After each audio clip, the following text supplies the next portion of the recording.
Alright, what's up everybody? We're back with more Pokemon Y Hardcore Deathless Nuzlocke. So, last time we got through the first gym, got a whole bunch of new encounters, and now we're ready to make our way over to the second gym. I don't know how long it's going to take. I mean, you know, the level cap's 25, the first gym's level cap was like 12, so it's quite a bit before you get to the second gym, but we'll see how far we can get. Either way, we're going to get a ton of encounters this time.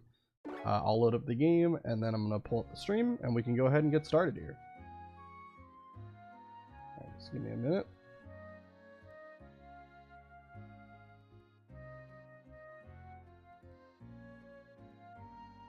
Okay. That looks good. Just waiting for that to load. All right. Okay. It all looks good. Alrighty. So yeah, we all we did was just get to the next town, although there's nothing really happening in this town other than, I think, a cutscene that you gotta go up to up here. Let the buffoonery begin, yes. How you doing, Nick? Hi, Booga. An acquaintance of yours? 2 visitors to Chabonneau Castle? I can't remember the last time we've been so busy. This castle, chateau, if you will, was a manor house of a noble family. It may be a little run down, but that's because there's history in this place. During that history, the owners of this castle gave away a lot of their stuff to everyone, so that's why it feels so empty. The end. That's it. Don't you have anything related to Mega Evolution? That's it. What in the world is Mega Evolution? Sir, it's back again. Is it that time of year already? Well, there's nothing I can do about it now. I need to go to Route 7, but please take your time and have a look around. Alright. I wonder what that's about. Why don't we go to Route 7 too? Yeah, it's almost as if we're about to find out what it's all about. But I think there is 1 item in here. Might be 2, but I think it's just 1. An escape rope. I was hoping it was something better, but... yeah, I don't think there's anything else. No. Okay. Alright, let's leave out of here. We'll go over to Route 7, figure out what all the hoopla is about, and, yeah. I don't believe we're able to get any encounter from Route 7 until after we solve, like, the whole next conundrum. But that's fine. If you go south here, you can go to the berry fields, but that's gonna be a massive cutscene. I don't want to talk to people. Booga, what is it?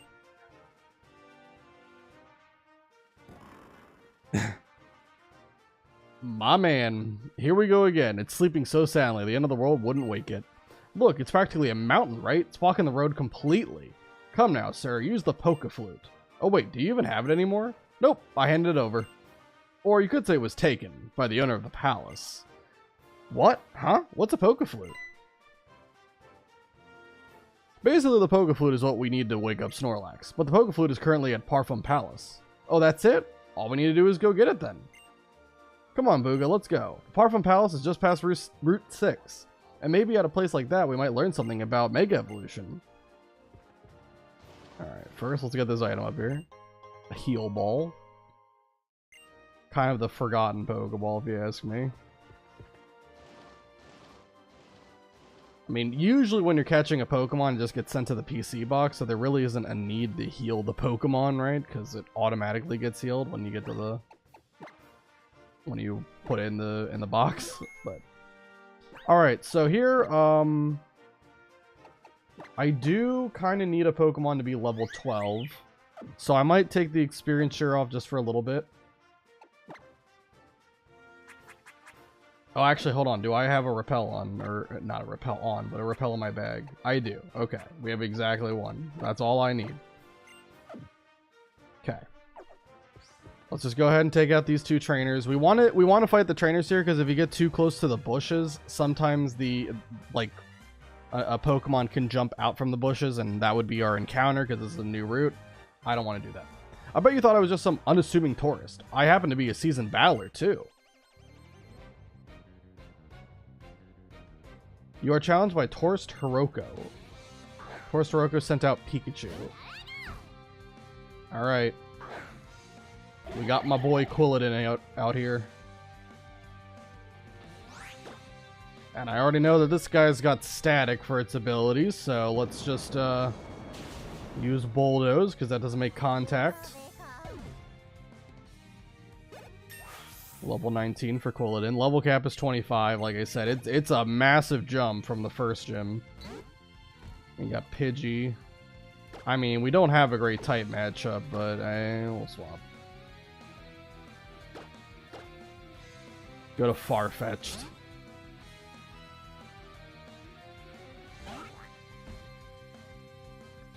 Alright, Gus probably does like 6, not even 3. And Aerialist takes it out.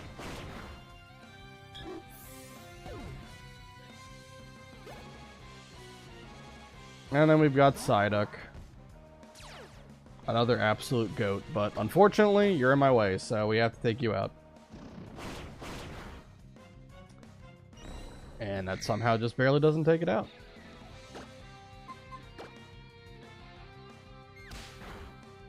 Okay.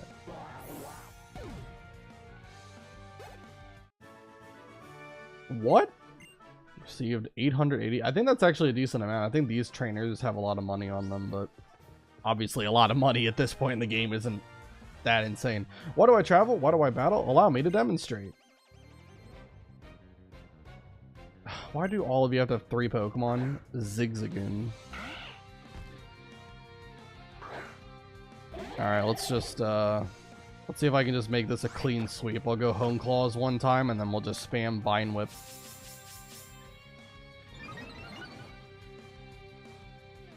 Headbutt's fine. We've got a lot of defense on this guy. Quilladin is just built different. Alright, there goes Zigzagoon. Got Ralts. That's a pretty cool Pokemon. Psychic Fairy in this game.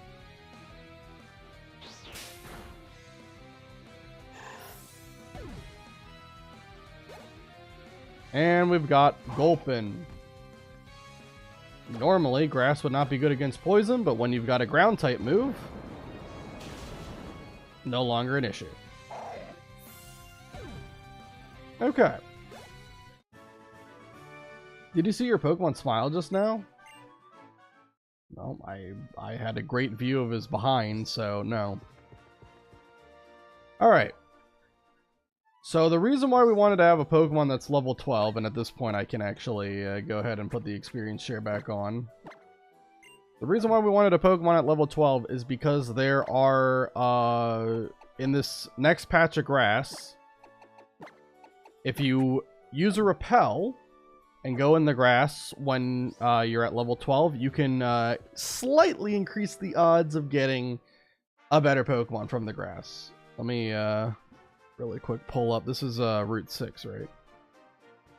I'll tell you what the encounters are. Again, Pokemon X and Y, there's not really a great way to guarantee any specific Pokemon other than, like, you know, the obvious ones that either have like 1 or 2 encounters for like the route, and then you can like species clause to get the one that you want, right?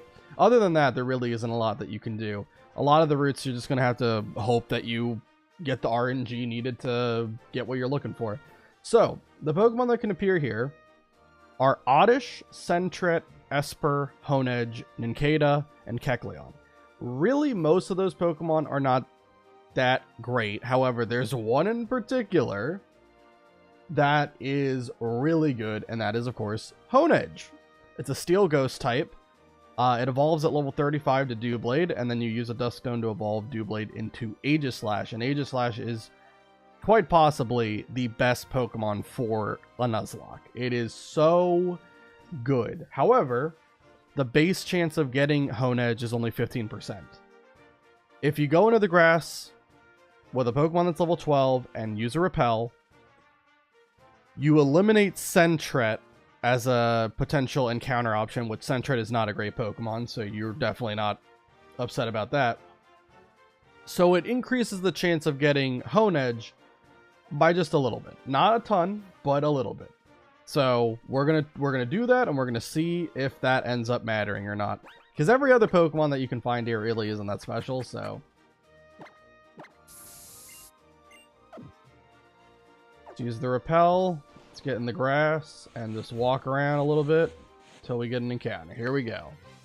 our encounter is going to be an Esper. So no Honedge. Esper's not terrible. I'm not really sure if I'm going to use it. But yeah, fun fact, I've never actually gotten to use a Honedge in an actual Pokemon X and Y Nuzlocke. Never has happened to me. But that's okay. It's a very powerful Pokemon. If you get it, it makes the game a lot easier. Let's swap to Wormy. Go ahead and put it to sleep. With Compound Eyes, which is Butterfree's ability, Sleep Powder goes from being 75 accuracy to 97.5.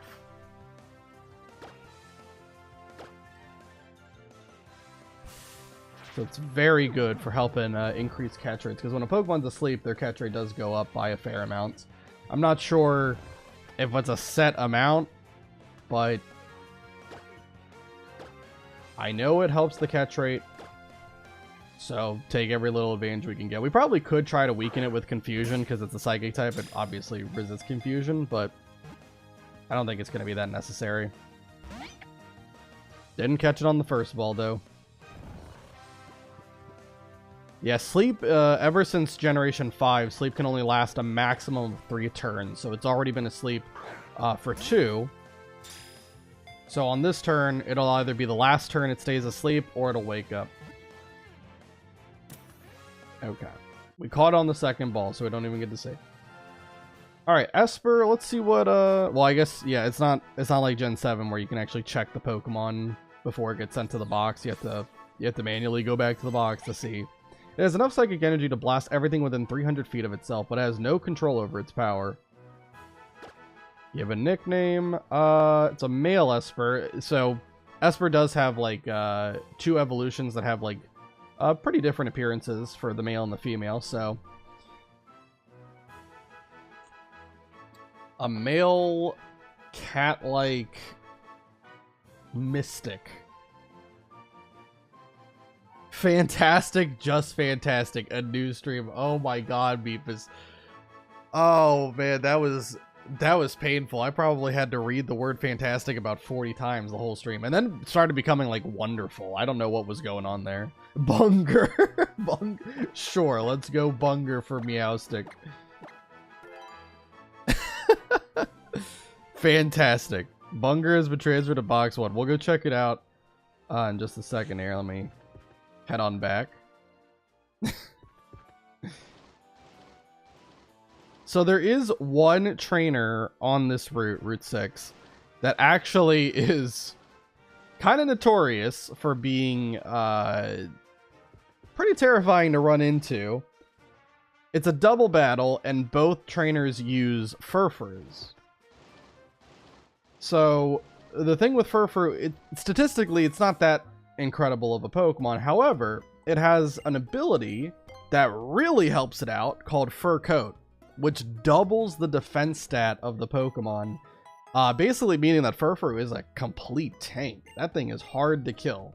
So I don't think they're that high level, but we'll have to be careful when we eventually fight them. I don't need Pokeballs, do I? Probably not. I think I have like 13 Pokeballs and then a whole bunch of other random Pokeballs that I keep picking up. Let's see what Esper is working with here. Got Mild Nature with Infiltrator. I mean, those stats don't look that bad. I can't really tell what the IVs are without looking at it, but the stats don't look bad just at a glance. Mild is plus special attack minus physical defense. But I'm not going to put Esper on the team. Alright. Let me think. Okay. So, with the Furfur trainer,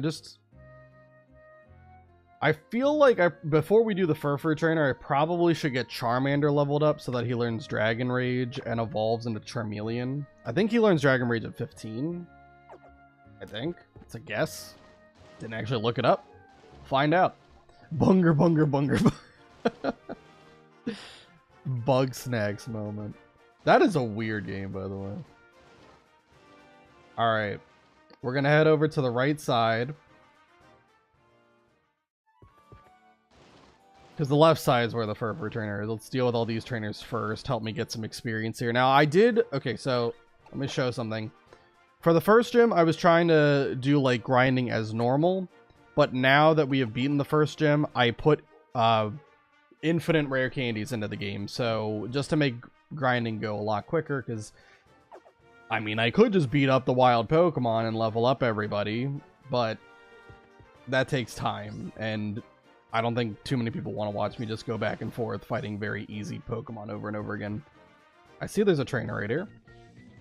This tall grass is taller than I am. You're telling me there's a Pokemon lurking here?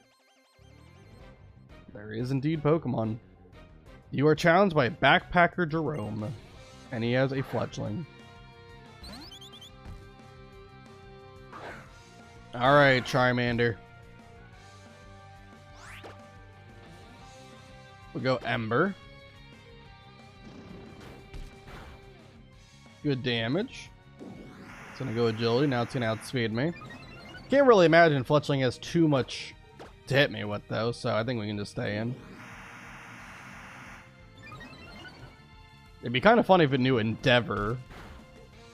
Because it could immediately take me down to like probably 6 HP if it did. Oh no, it's just gonna spam Agility.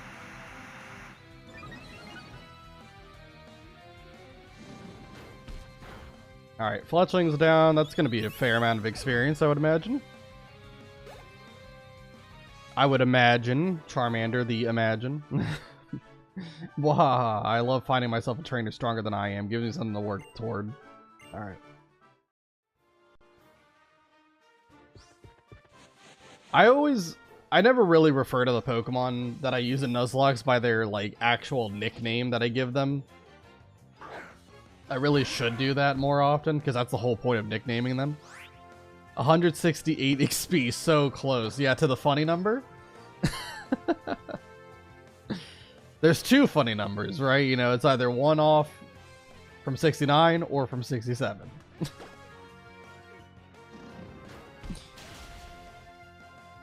Alright, Nincada, we'll just take you out. We've got Charmander on the field. Not quite a level up. Buttercup gets to level 13. I think Flabébé evolves at 19, I think. Let me get this item over here.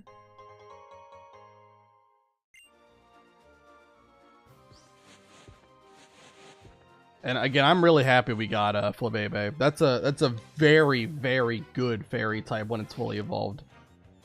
Florges has insane special bulk. It can learn Wish, which is a very good recovery move, because not only does it like work on itself, but it can also work on its teammates, right? It's a very unique healing move in that regard.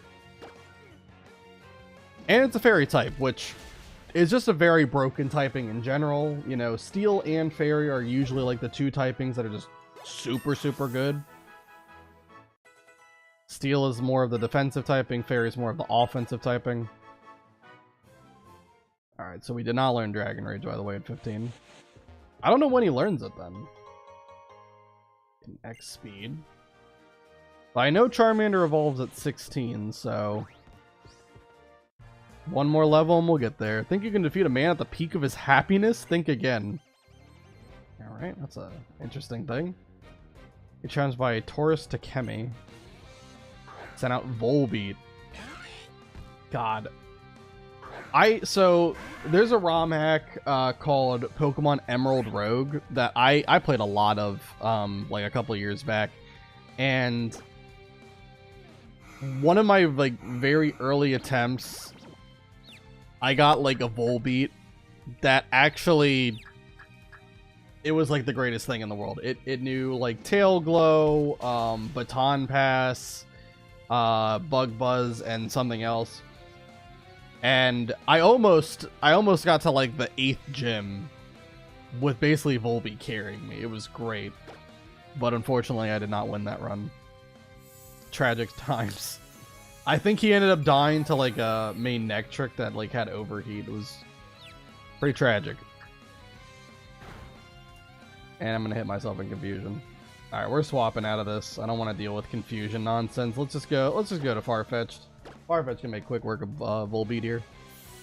Volbeat is actually decently bulky, all things considered. I mean, For this point in the game, I should say, because obviously later on, Volbeat's going to be outclassed by a lot of Pokemon, but yeah, it's got like base 80 defenses, I believe. An Aerial Ace can just ignore double team, and that's it for Volbeat. Probably a decent amount of experience. 630 for Farfetch'd. Gets him to level 19. He's learning Slash. I mean, that's a stab move. We'll take that over Fury Attack for sure. Also has a high crit rate, too. And we got 420. We got a different funny number, Meepist. 420 experience for Charmander. And then we're learning Pin Missile. I don't think I care about Pin Missile. It's a bug-type move that hits 2 to 5 times. Each hit does 25 base damage, which is not bad, but it's not important. Getting a lot of money from these guys. $1,000 from that guy. How close is Charmander to 16? Oh wow, it's 23 away. Okay, we're like right there. All right. Fight anything and get that. I'm determined to see everything Kalos has to offer. Come on, bring out your Pokemon. Alright, we got 420 now we need to get 69. Has to happen. Ilamise. Well, I think we're going to get the same amount of experience. Alright, let's not mess around. Let's just go straight to Farfetch'd, have it deal with this. It went well the last time, it'll go well this time. Imagine your dog beating up someone else's and you get $1,000. Well, there's illegal dog fighting. That definitely does happen in the real world.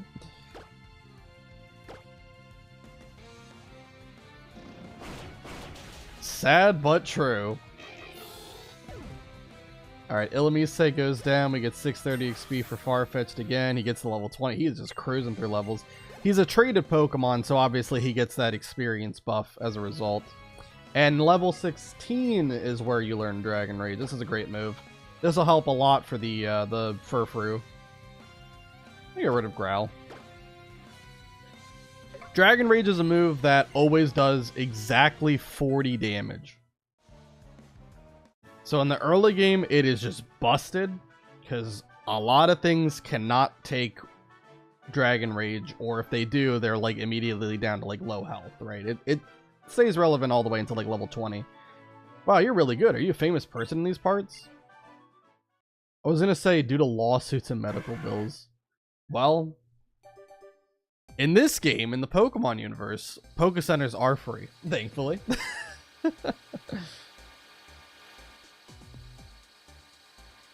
Alright, Charmander.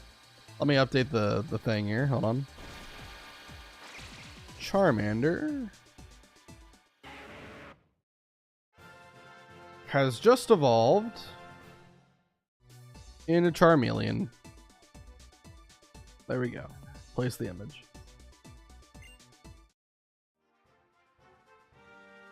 Well, IRL Pokemon, I've got to train up. I want to be the very best like no one ever was. Please, don't treat actual real-world animals like Pokemon. You will get arrested.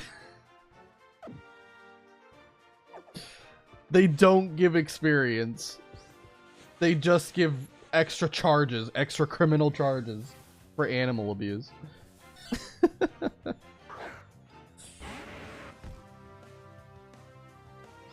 Alright, we'll just run away from Sentry. It's not going to give that much experience anyway.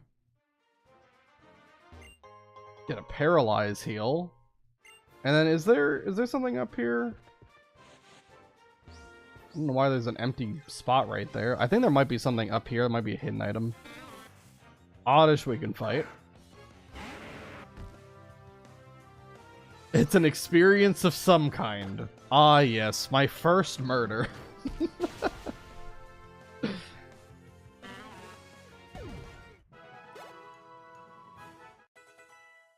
Alright, we get Flabebe to 14.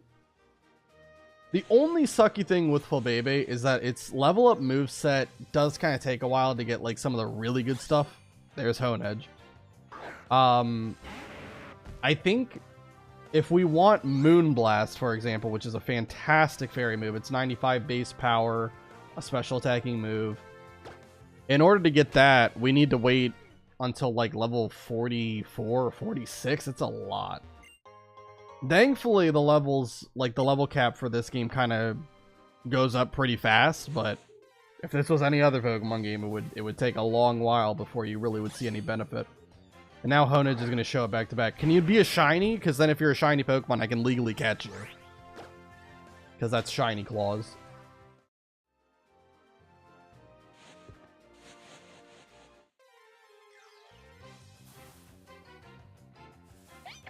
Get Esper.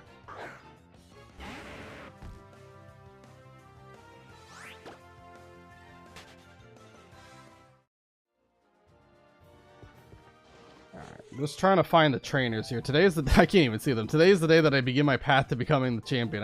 I'll start things off by defeating you. Just fighting the grass. You are challenged by youngster Jacob. Sent out a Krogunk. It could have dry skin. Or anticipation. But if it has dry skin, it's actually weak to fire. It does have dry skin, because anticipation would have made it shudder. Or actually, I guess I don't have a super effective move, so it could still be anticipation. Either way, Dragon Rage probably kills it. It's level 11. I don't think it has 40 HP. Yeah. That's why Dragon Rage is so good. It's just a instant delete button. A one-hit KO move with 100 accuracy. At least for the early game. And then we got Beedrill. Beedrill probably does have 40 HP, but we're still going to Dragon Rage, because I actually think it does more damage than Ember. No, it doesn't have 40 HP. Never mind. I'm wrong.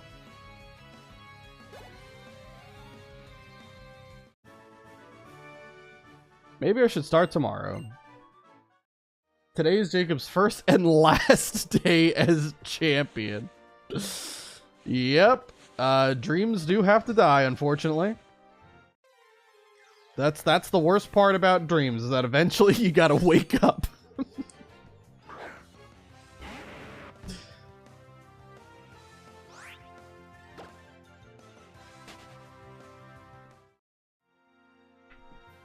Alright. Is there any other? I don't think there's any more. The encounter rate of Pokemon in this grass is ridiculous. I like barely touch the grass sometimes to get an encounter. I need to buy more repels. With the money that we've gotten from all these trainers, we definitely should have enough. Venoshock, okay. It's a solid move. I don't think I have any Pokemon that can learn it. I mean, just looking to the side, I don't see any Pokemon that would immediately be able to learn it. Let's see. It's a 65 base. Oh, Butterfree can. Okay, sure, why not?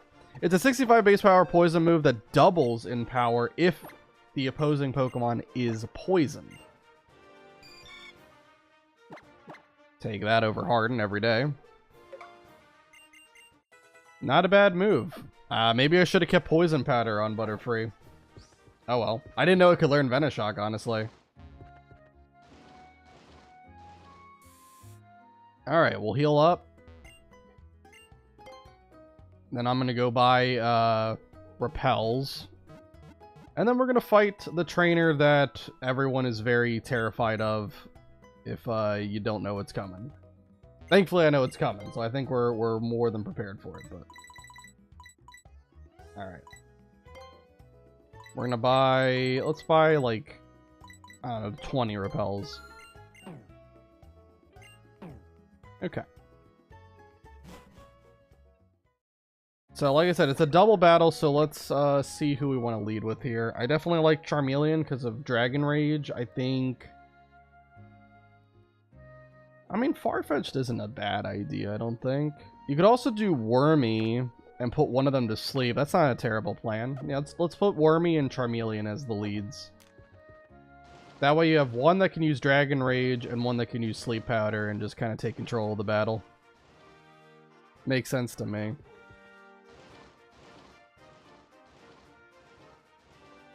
Again, I don't remember what level the Furfrou are. I think they're actually decently leveled. They might be like 14 or 15.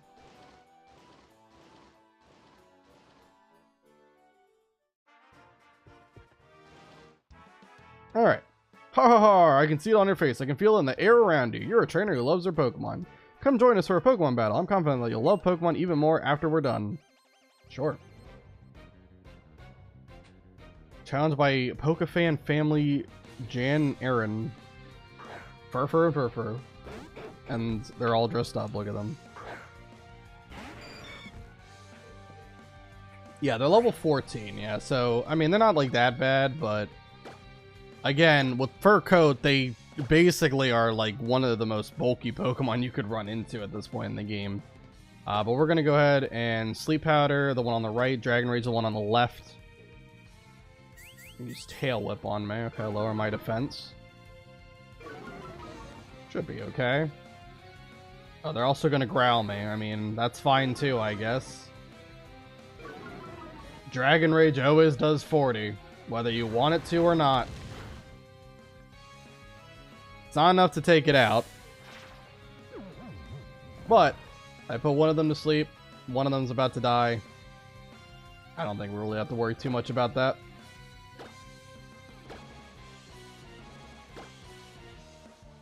And we'll just, I guess Venoshock is my strongest move.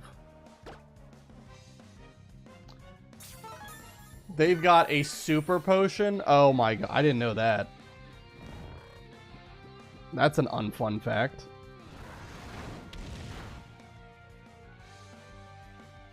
I should have double attacked into it. I didn't think that that would be relevant. Alright, well I don't like the fact that they have a -1 in defense, so I will swap them both out just to get rid of that. So we'll go to Jug and Farfetch'd here. Always switch them back in later.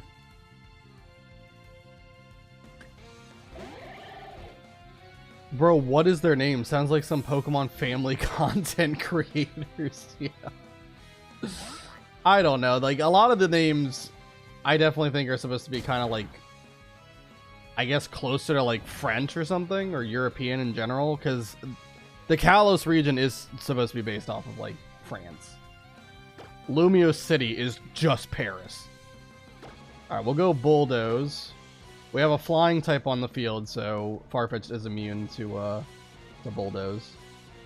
And then Slash is my strongest move, so we'll do it and attack. I'm going to attack into the blue just in case they heal it again. Okay, they didn't. Just wanted to make sure it went down, because that's so stupid. You're cheating. It's a hardcore Nuzlocke. Can't use items in battle. Especially not random trainers off the street. Air Cutter, it's a special attacking move, and Farfetch'd ain't at all a special attacker, so no. Charmeleon leveled up. Zigzagoon, everyone's leveling up. Odorslow, that's not relevant at all. Basically allows you to hit like ghost type Pokemon with normal and fighting type moves, but that's about all you get. I'm curious, so hold on, wait. Headbutt did like 10. How bulky is Quilladin? 48 defense. Wow. It'll do like double to Farfetch'd. That's crazy. Alright, let's just keep using Bulldoze, lower its speed, and then Farfetch'd can keep slashing it. Again, these things are tanks. Like, even though I have a 6th level advantage, they're still taking these attacks very well. But, not well enough.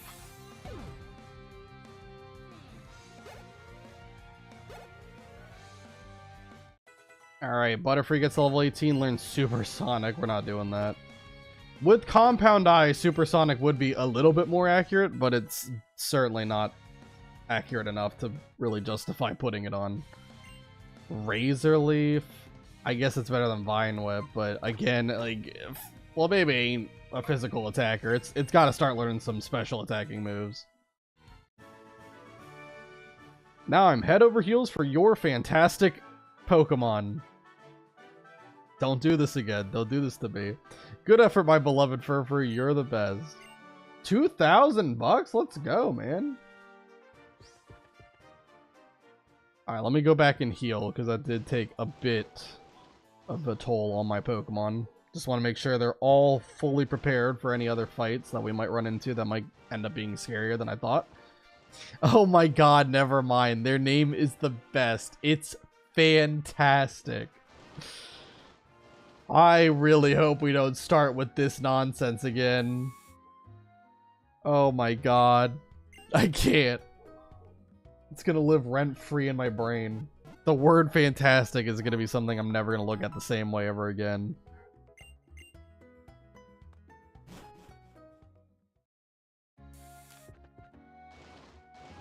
Okay.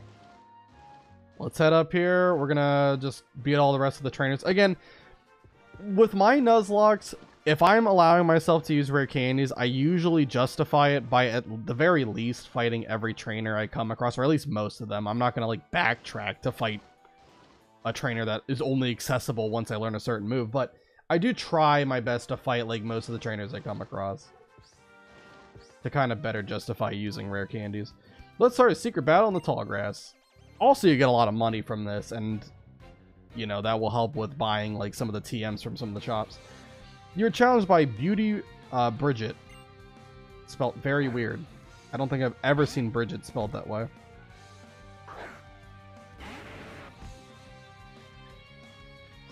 Alright, and it's level 12. I think everyone knows where this is going. Dragon Rage, send this man to the Shadow Realm.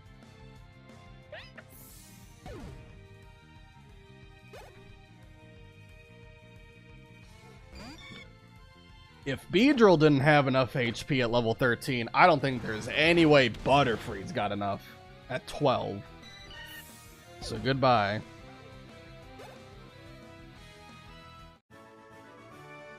Oh, you're very strong. What a surprise. 960 bucks.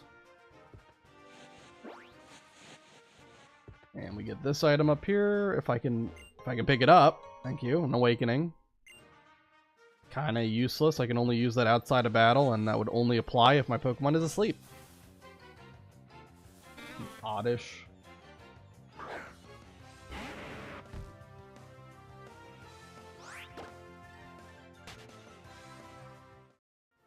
Alright, let's head over.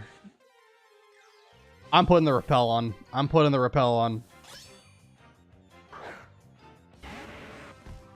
I'm done. I'm tired of walking 2 tiles and then getting an encounter. It can't keep happening. I bought these repels. I'm gonna use one now. Might as well. Let's see. At the bottom, I think, right? Yep. Oh, I also have a star piece in my inventory. I should probably sell that. What's this? A guava berry. I think that's just like an HP recovery one that can make you confused if your Pokemon hates like a certain flavor. Zoom, zoom, zoom. With my shorts on, I can run like the wind.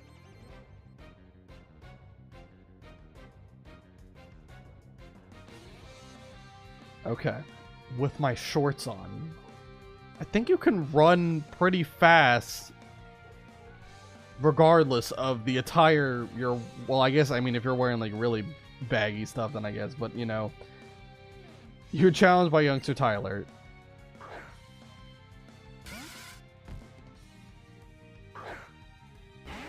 I've got to head out. Don't know if I'll be back before stream ends. If not, hope you have a great time. Yeah, that's fine. Meepus, thanks for being here. Always fun talking with you.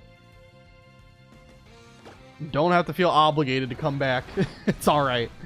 I'm not sure. We'll probably be going for like a good, like, 3 hours.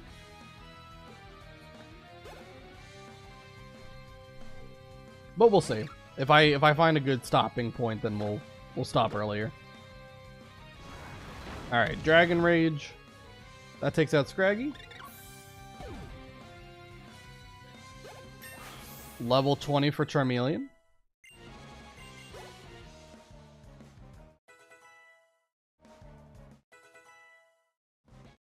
Okay. I definitely think we should maybe turn the XP share off now, because at this point, we're kind of getting close to the cap. I mean, we've already got 2 people at level 22. Charmeleon's at 20. These 3 are fine, but... yeah, I think let's turn XP share off. For now, at least. And I'll put Flabébé in the front. I haven't really been using Flabébé enough. Hold on, what?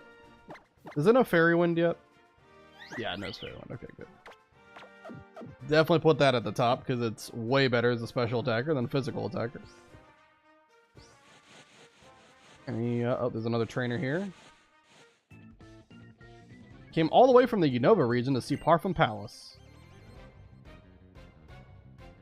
Challenged by Backpacker Roderick. Is a Bunnelby.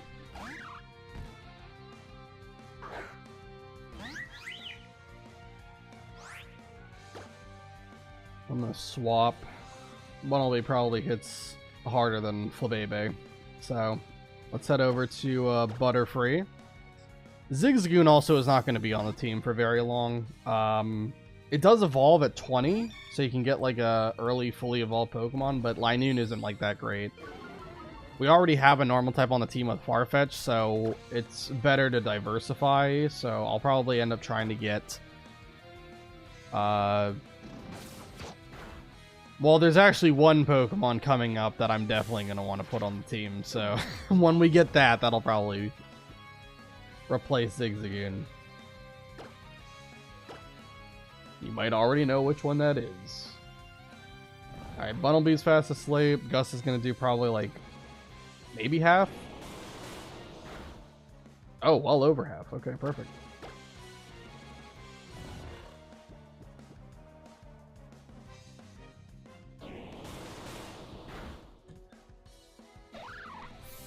Alright, Bunnelby is down. Not quite a level up for Butterfree, but we do level up with Flabébé. Again, Flabébé should evolve into Float at 19. That'll be a pretty nice power buff. And we'll grab this. It's an Ultra Ball, okay. Well, that's definitely the best Pokeball we have available to us at the moment, so we'll gladly take that. Let me search around. I think I might have missed an item. Was it over on the left here? Yes. Okay. Perfect. Okay. And it's a Super Repel. Kind of funny. I used a Repel to get a Super Repel.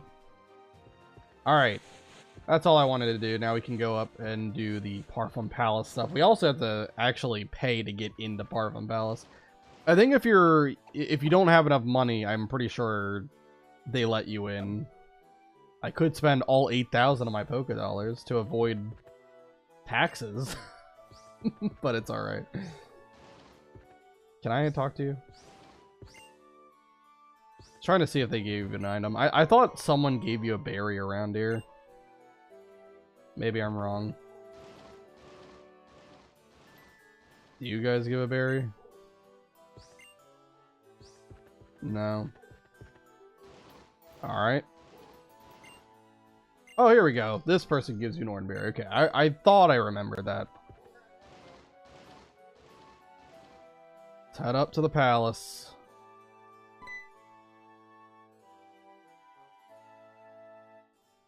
The entrance fee will be $1,000 per person. You gotta be kidding. It costs money to go inside? You said the owner of the palace follows a school of thought that you can never have too much money. Oh, trust me, a lot of people subscribe to that. Yeesh, this is how the rich get richer. Here's their entrance fee, 1,000 Poké Dollars. The proceeds from the entrance fee help pay for repairing and restoring the palace. Sure. Sure. Totally doesn't just get invested into other assets. Alright. Probably. There you go, cover yourself.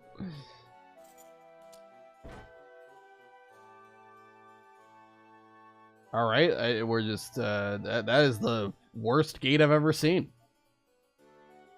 Probably need some WD-40. Maybe you actually should use some of that money to go into repairing the palace.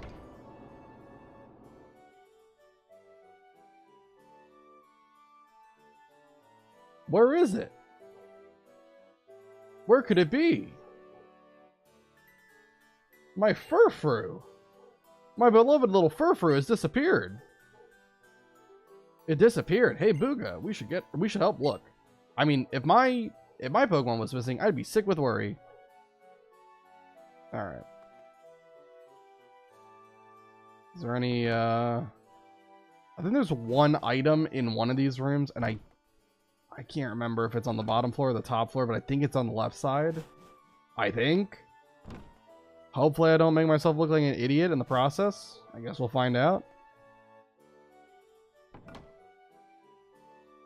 Okay, here it is. I think this is the only one. Amulet coin, so that doubles the amount of money you get after a battle. And since we're going to be fighting a lot of trainers, not terrible. In fact, let's give that to Flabebe since it's in the front. I don't believe you actually have to fight anybody in Parfum Palace. There is an encounter we can get from here, but we need the fishing rod. So it's going to be a little bit before we're able to get one.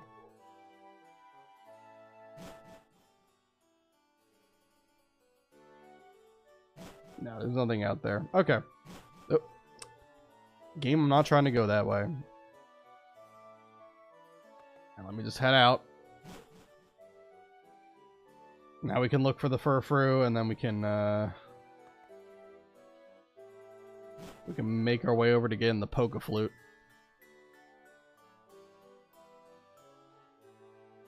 Alright. We gotta go over here. It's gonna be a drawbridge that we can or not drawbridge, but just like a bridge over the water we can go over. There he is, King Fletcher. How are you feeling today? Hoping you are happy. So your subjects have gold and a feast from you, not beheaded and tortured. Do you have any weekend plans? What is your advice for your fans to do this weekend? I don't think you shouldn't expect any gold and a feast or anything like that. I don't think that's gonna happen. But weekend plans, I don't really have too much going on. After the weekend, I will have some stuff going on, and I'm probably not going to be streaming on Tuesday as a result. But it should be fine. I'll still hopefully be streaming Thursday. But yeah, advice for the weekend, I don't know, just try to find something to do to keep busy and, you know, enjoy yourself. Try not to work on your day off. Alright, we got we got an item over here. An antidote, sure, why not?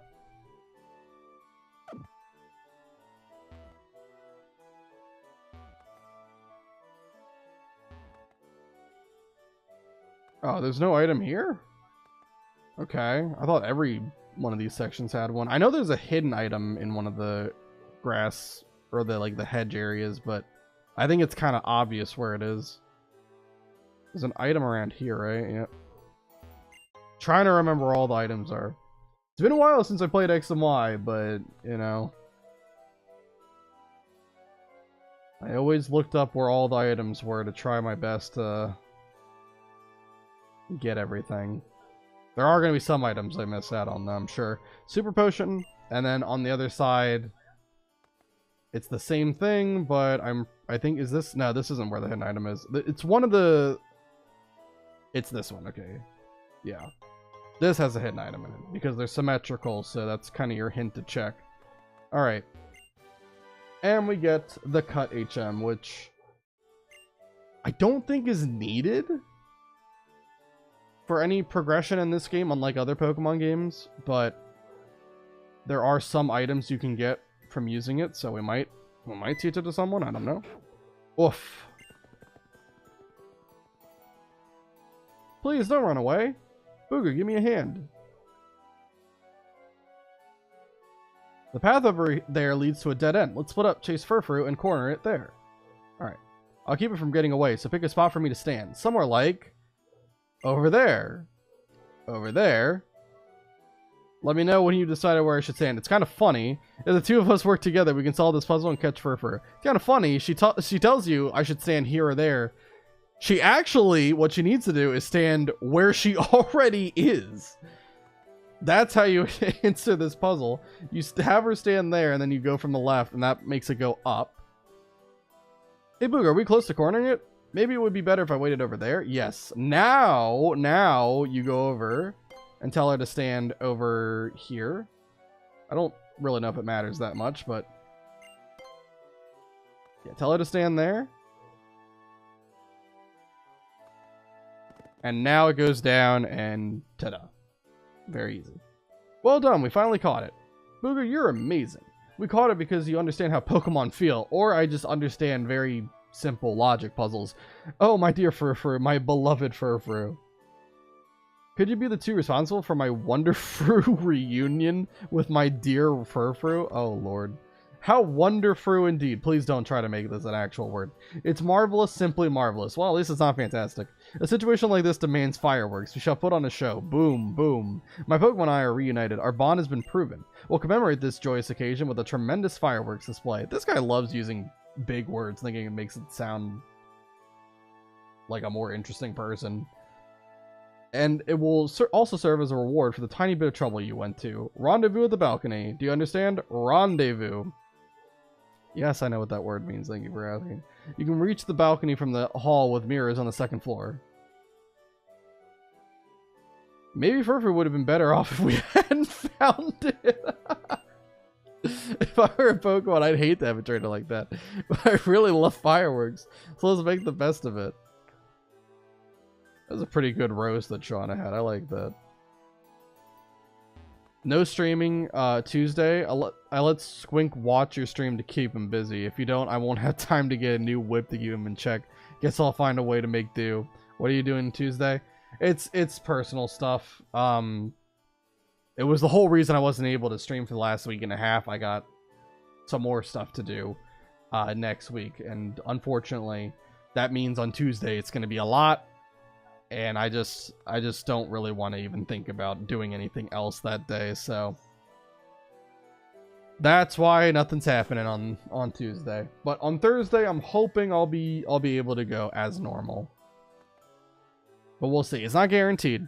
Not guaranteed. Who is your favorite hero and your favorite villain in Pokemon? Red and Gary, Gold and Silver are cool. Favorite hero and favorite villain? Honestly, like, a lot of the villains in Pokemon are pretty goddamn weak. But if we want to get technical, okay, because, you know, you're saying Pokemon in general, so that would include not only the mainline games and the anime and all that stuff, but also, like, the spin-off games. I would definitely say, like, Primal Dialga and Dusk Noir in Pokemon Explorers of Time, Darkness, and Sky. Oh my god, they're incredible. They are incredible. I mean, it's not like much of a twist villain, but it's pretty cool. It's pretty cool, and I liked it a lot. I just liked the Explorers of Time, Darkness, and Sky like plot line in general. It was fantastic. But favorite hero, I guess by this by the same token, I mean, you'd have to go Grovyle in Time, Darkness, and Sky. He was fantastic because like it's a character that for the longest time you think he's a bad guy, and then not only does he turn out to be a good guy, but he really doesn't even get any like the recognition because he like sacrifices himself. It's great story writing. You know, I really hope we get to be great friends, Uga.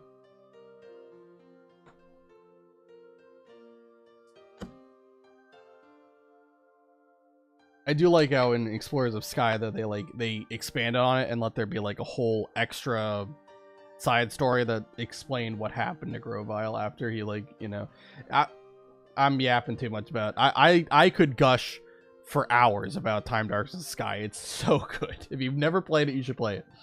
We haven't even seen them yet, but I never know. I know I'll never forget these fireworks because I watched them with you. Uga. Wow, we're shooting fireworks in the daytime. Who does that?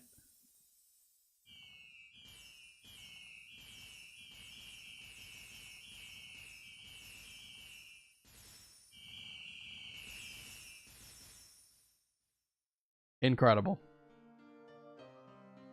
They would be a lot louder than that. Wow, that was amazing. I never ever want to forget this, so I'll keep this memory in an album in my heart. And that was my Wonderfruit. Stop trying to make this a thing. Fireworks show for my Furfru. I assume you're satisfied with that. Oh, I almost forgot. The Poke Flute. That's right, we need the flute to wake up Snorlax. Oh, the Poke Flute, huh? Go get it. It was Chabonneau Castle's treasure, but I took it as payment for a loan. Okay, we're doing like some kind of like collateral kind of thing? Alright. A rich guy like me and a common person like that just didn't go together. Give it to them.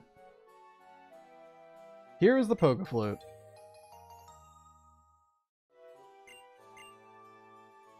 Listen well, you two. Always return what you borrow. That's very important. I want to make lots of memories on my journey, but I think I'll try and forget about him.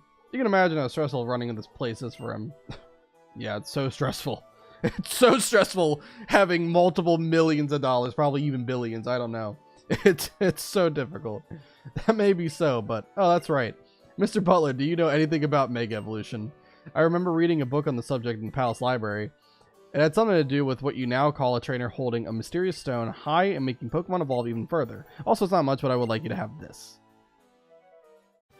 TM17 Protect. A solid one for sure. Better in doubles than it is in singles, but there is still application for it regardless. Protect blocks opposing Pokemon's moves, but if you use it many times in a row, the chance of it not working increase.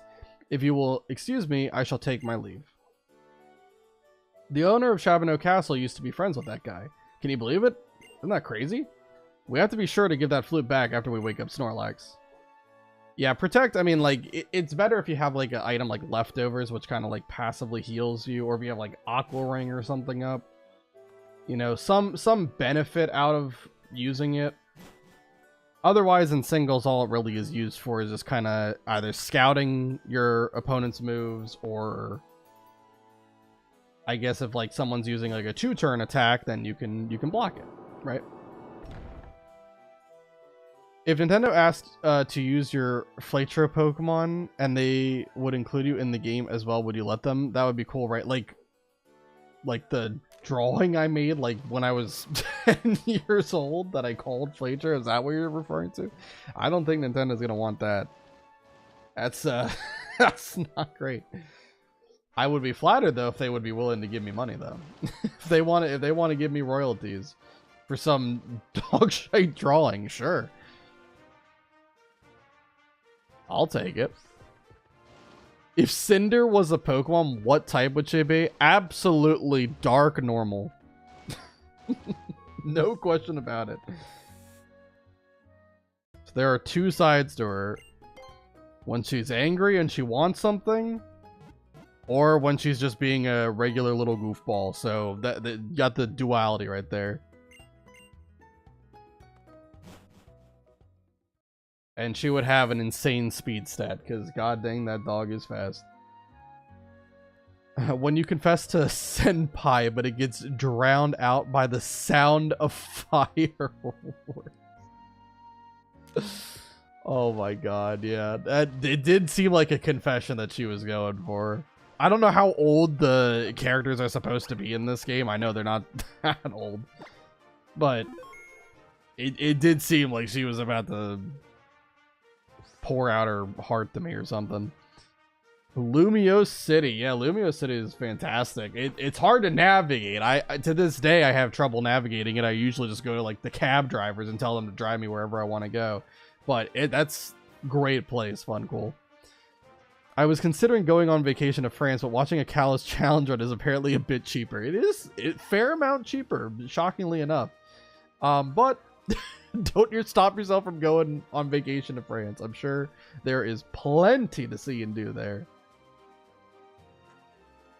It's one of the most popular tourist locations. Don't let your memes be dreams. Pulling all night. Oh lord. I have only ever pulled 3 all-nighters, I think, ever.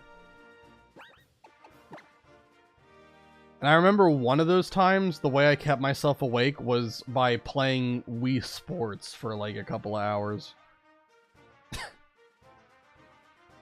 I don't know why. Anyway, we're gonna have our encounter here. It's gonna be with this big man Snorlax. So let's definitely lead with Butterfree. Put it to sleep.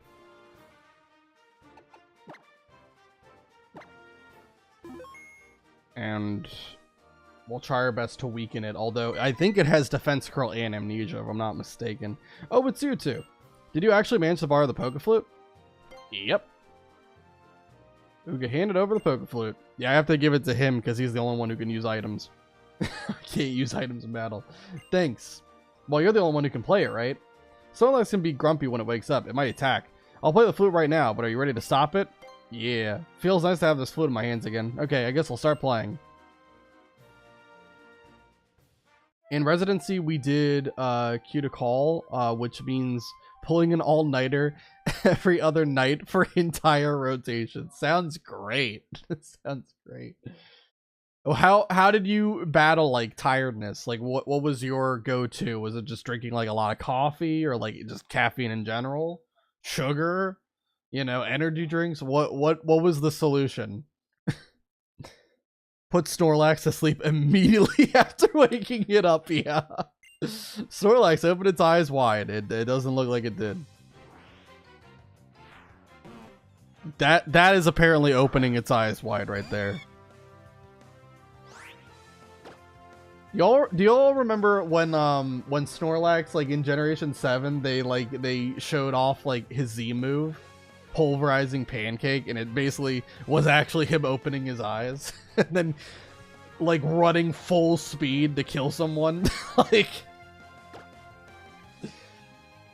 god dang, when that was first revealed, it was like the funniest thing in the world.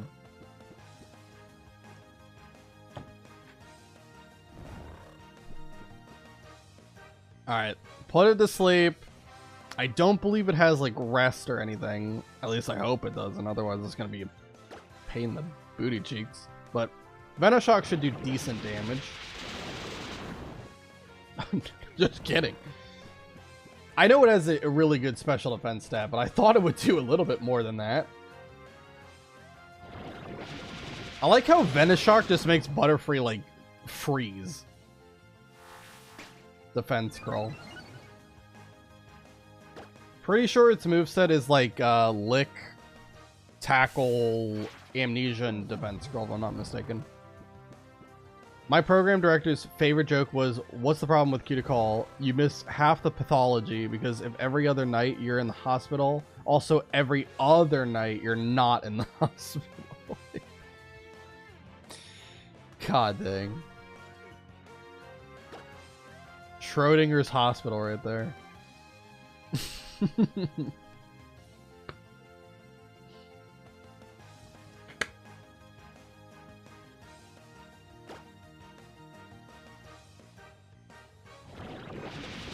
Alright. One more Venoshock, and then we'll start throwing some Pokeballs at it. I don't know how much Tackle will do. I don't think it'll be that much. Oh, it also has a berry. The citrus berry? Yeah. Tackle does... Oh. Really? 22. Wow. Wow.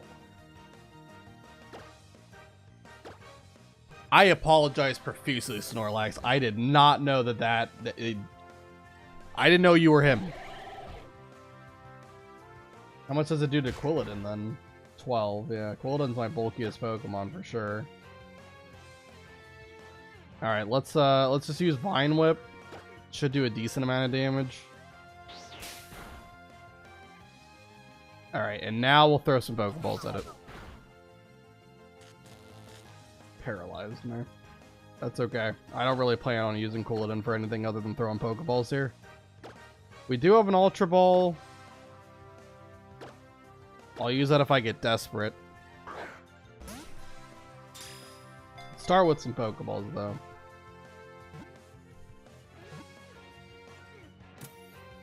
Awesome. Snorlax was caught. So that is our encounter for Route 7 here. Butterfree gets the 19.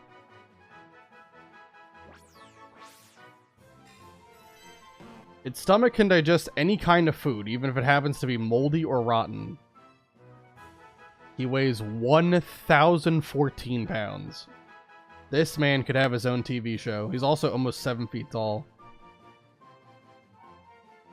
Give a nickname to the caught Snorlax. What should we name this big lad right here? Giga Lad. Honestly, that's not a bad name. Here's my idea for a new Pokemon game. Pokemon Snap. Fatal Frame. You play Pokemon Snap, but in a haunted house, and Ghosts of Girls Pokemon come to get you. Fatal Frame, I never actually... I never played Pokemon Snap either. I didn't play either of those games. But I think I watched, like, some, like, full-length, like, kind of retrospective of Fatal Frame, even though I had never played it. And I don't even know how or why I came across that video, but... You can tell physician training is very humane because it sees sleeping 3 nights a week to be an imposition on the training schedule. Oh my god. Interestingly enough, Snorlax is only about 30% heavier than the world record sumo wrestler. Oh man, yeah. Well, I think Snorlax would be the best sumo wrestler of all time. I mean, judging by how much that tackle was doing, holy. I mean, you're done if it uses Body Slam. Yeah, I think we're gonna go Gigalad. I like that name. Oops. Not Gigalaf, Gigalad.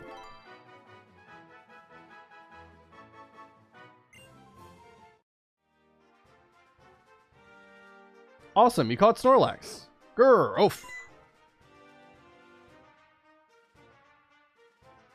Oh. The only thing I can do with that Pokeflute is put it on display, but you've been playing since you were little, and the tone is lovely. It seems like my Furfur also likes the sound of that flute. Not as much as it likes my beautiful Wonderfur fireworks, of course. Yeah, I guess so. Still, your playing sounded better back in the day. I'll let you take care of that flute, so be sure to practice more.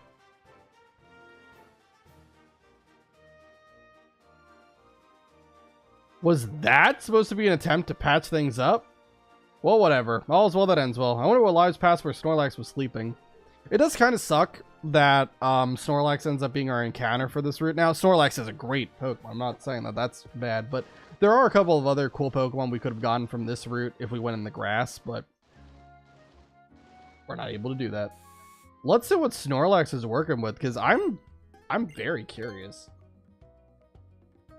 I mean, that thing was hitting hard. Took special attacks really well. Again, I know it's got great natural special defense, but I kind of feel like it might have like a boosting nature on one of those two.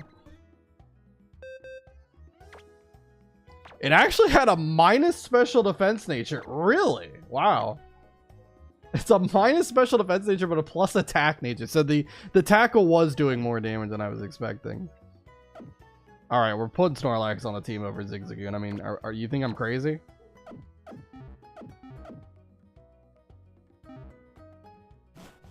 Alright, well, I guess that the special bulk was just that elite.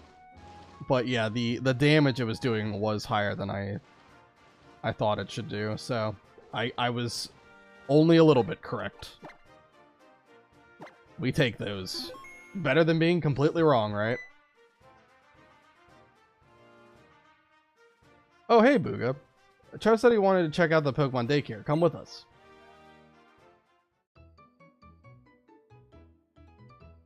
This is the Pokemon daycare. They take care of Pokemon for you here. I would have never guessed that daycare actually does care for my Pokemon. Yes, indeed. You can leave up to 2 Pokemon here at once. I seem to remember something good can happen if you leave 2 Pokemon here. That's right. Sometimes we'll find a new addition, like an egg. If you carry the egg around, a Pokemon will emerge from it. Wow, a Pokemon will come out. Maybe I'll leave some Pokemon here. Having the same Pokemon with the same moves might step my dance up. How about you, Booga? Some other time. There are many Pokemon I want to raise. I'll try it on some other occasion. That's one way to look at it. Well, I'm going to go look for some Pokemon for my dance team. Hey, wait, Tierna, wait up. It still to this day pisses me off that nowhere in Pokemon's history have they ever just outright told you how in the heck breeding works. The only way you can find out any information about breeding is if you look it up on like other things like Bulbapedia or something. It's just infuriating to me. Like, different Pokemon have assigned like egg groups, and based off of the egg group it is assigned to determines what it can breed with, right? And obviously, like, it's, you know, you have to have a male and a female, or you can have Ditto and any other Pokemon. And the female, I think, always decides the species, well, whereas like the male, what does the male do? I forget. There's something. It's been a while since I had to really actually take breeding seriously, but it's just always been upsetting to me that there's like so much hidden information in Pokemon, both for breeding and then for like effort values and IVs. At least with effort values and IVs, they kind of, sort of, half-assed explained it with Pokemon Champions, but it's still not great. Sometimes the Pokemon that hatch from eggs know the same moves as the Pokemon you left at the daycare. Maybe that's what it is. Maybe males are like what helps pass on like certain moves. Maybe that's what it is. I don't remember though. I know I researched a lot about breeding when I actually like cared about competitive stuff, but really have not been that into competitive play other than with like champions. And even then I got burnt out pretty quickly with that too. Alright, Snorlax, you're the lead guy. Hold on, also let me put the amulet coin on you. Oh, how did... I went right in front of you. A heated battle against the traveling trainer should provide me with just the inspiration I need. You were challenged by Artist Georgia. I don't know why I read it like that. Smeargle. Smeargle's a really cool Pokemon. Not very good, at least from the casually using perspective, but it's a very fun one. With Sketch, you can learn like any move in the game. There are some moves that are off limits, though, like Dark Void can only be used by Darkrai. It didn't used to work like that, but it's still a really dang cool Pokemon. I've always wanted to find a use for it in Nuzlocke, but it's tough. It's tough. It just doesn't have great stats.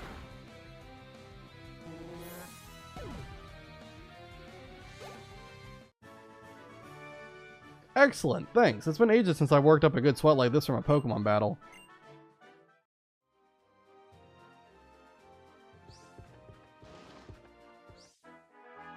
And we got another one. You there! You're the perfect model for our next painting. Show us a magnificent display in battle to get this painting started.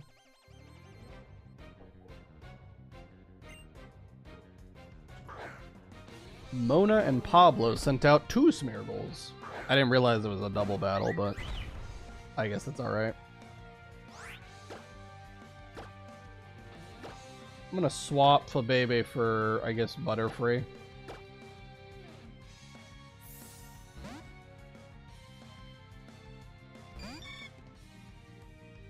Helping Hand. Okay, what's this gonna be?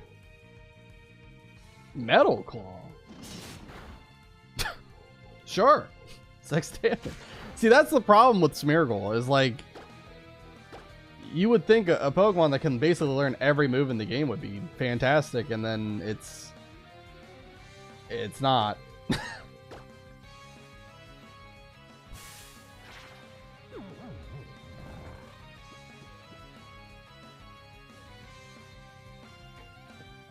It has some niche in like, I think, well, it used to at least have like some niche in doubles play.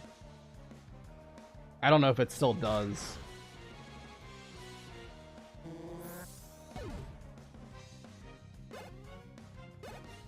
Honestly, they should absolutely make a Mega Smeargle. I think there's so many Pokemon that absolutely deserved a Mega, and they just didn't get it. Instead, they were too busy giving Charizard like an 88th form. Because why not? Like, Smeargle should have gotten one. Cast form. Oh my god, could you imagine a Mega Cast form? That would be so goddamn cool to see.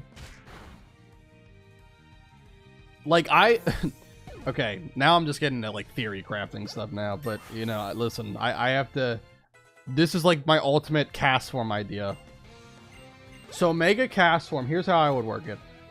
So give it, like, an expansion of Forecast. So, whenever it changes form, right, you know, first of all, give it a sand form. I still don't understand why cast form doesn't have a sand form. Give cast form a sand form, okay?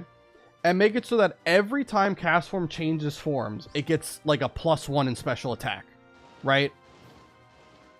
Because it would just bring Weather Wars to an extreme. You could run an unironic Castform moveset that's like Rain Dance, Sunny Day, Hail, or Sandstorm with Weather Ball. And it would be kind of like the funniest thing in the world. Give it a fair amount of bulk. And make it like have like 130 special attack or something. I promise you. It'll find a role somewhere. Either that or I'll use it. I'll be like the one person using Mega Castform and just doing some stupid shenanigans with it.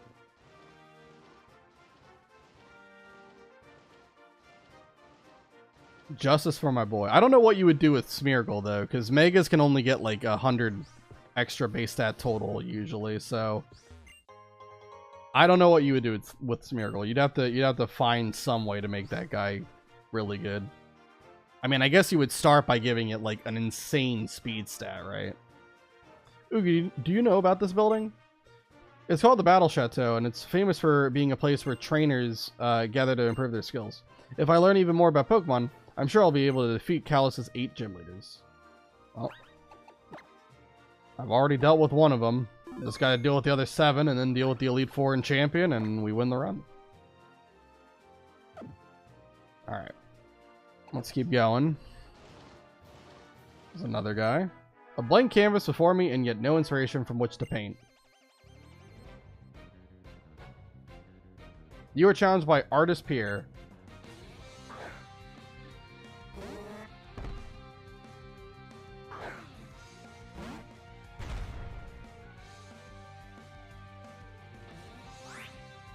Okay.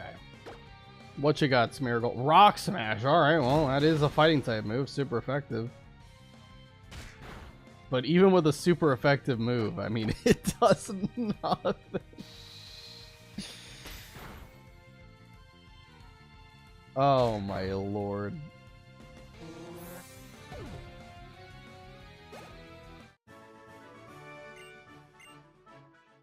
At least we're getting a lot of money from all this. Okay, I think up ahead we're gonna have to do a double battle with Tierno and Trevor, I think. I forget what Pokemon Trevor uses though. I know Tierno has that Corphish. So I'll lead with Quilladin for this. I think we can turn the Expedia on for just a little bit. But yeah, we can't overuse it because we are getting very close to the level cap, which is 25. Don't have too much further to go. We just have there's a cave that we have to cut through that's very short-lived. And then there's Route 8, Route 9, Glittering Cave, where you just fight like Team Flare, and then you're able to get to the next city. And do the next gym. Okay, let's battle. Tierno and Trevor, you'll battle against Boog and me. Sure. I thought these would be good teams since you and I are neighbors. I mean, it's definitely not balanced. I don't think either of these two really care about Pokemon battling as much as they care about dancing and Pokedex completion. Pikachu and Corphish.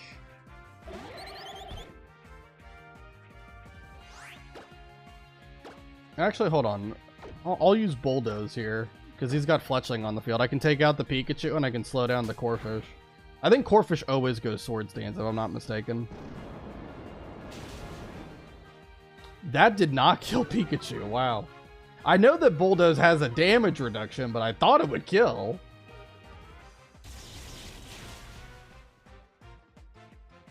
Oh, it didn't go Swords Dance, it went Vice Grip. Alright, sure. It's not going to do much to Quilladin, I'll tell you that. This guy's bulky as heck. Alright, Bulldoze is going to take out Pikachu. Going to do good damage to Corphish. And what's next up? Pika Pika. Baby to level 17. Fletchling got crit and is now down to 1 HP. Again, this is not my Fletchling. If this thing dies, who cares? Goodbye. Good riddance. I'll just bulldoze. I don't know if you're gonna hit the core fish or not. Alright, just wanted to be safe.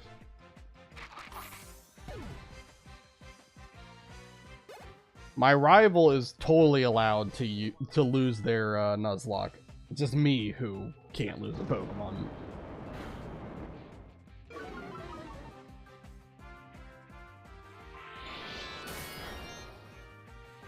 This thing is holding on with 1 HP in a dream. If only it had Flail or something. If it had Flail, it could just do a nuke ton of damage right now. Alright, but we got it. Congratulations. Your Pokemon gets to live another day, rival.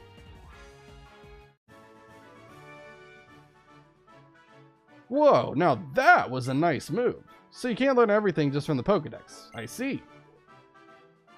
We received 3,000 bucks. Everyone sure has a different approach to being a trainer. Well, that was fun, but I guess we should head to Ambret Town. Put Snorlax back in the lead slot. I think there's an item down, like, here, though, isn't there? Yeah, there is. A PP up. I'll take it.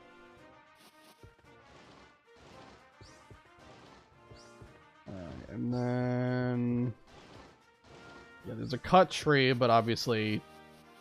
I don't have anyone knowing cut right now. And I don't really... oh, I still haven't updated that Snorlax is now on the team as well. That's my fault. Hold on. Snorlax. Officially welcome onto the overlay. Yeah, the whole rest of it's correct. Lad added me to the team. This is Giga Lad. This is if something happened in Lad's life that he really let himself go. Because this guy weighs 1,000 pounds. Half a ton.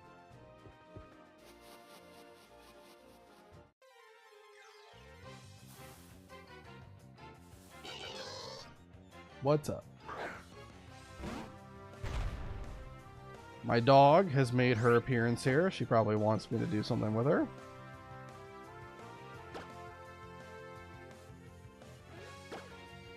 But I would like to... I can't run away from this goddamn Illumise, man. Let me leave. Did I turn the XP share off? Because I probably should do it again. I did not. Alright, there we go. Now it's off.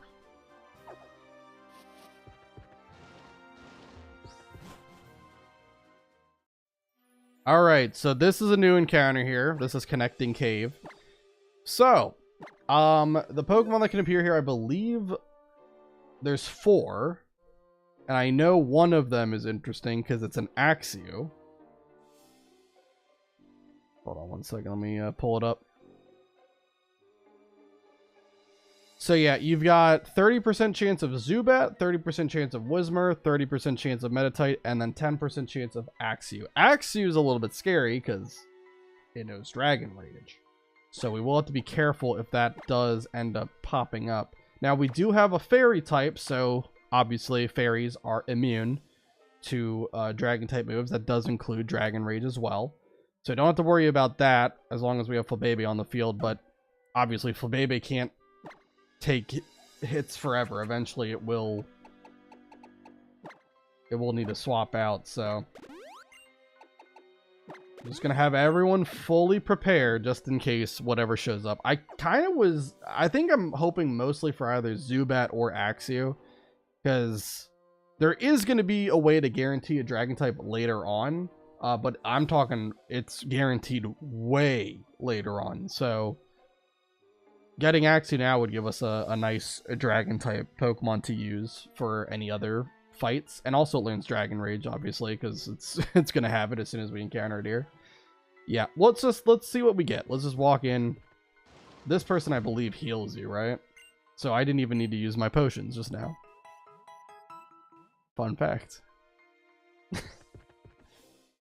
All right, we are gonna get a Meditite. Okay. It's not bad. It's a fighting psychic type. It has pure power for its ability, so it hits really, really hard on the physical side. It just doesn't really have like incredible stats, really. That's the big thing. It's got a meh speed tier. It's got pretty forgettable bulk, but I'll take it. I definitely think the worst one we could have gotten would have been Whismer, because I can't see how I would have ever used Whismer on the team. So let's see, we're looking at XY. So Meditite knows Hidden Power, Detect Confusion, and Meditate. So it doesn't know any physical attacks, so I don't have to worry about that. That's good. Okay. We don't know what Hidden Power type it has, so that's something to watch out for, but I think you can just go straight to Snorlax. Normally I would say never go to Snorlax against like a Meditite, but if it doesn't know a fighting move, there really isn't any reason not to. I mean, it could be Hidden Power fighting, but you also have an insane special defense stat with Snorlax, so I'm not really worried. I don't think we should risk attacking it. I think let's just go straight for the Pokeballs. Yeah, we'll just throw regular Pokeballs here.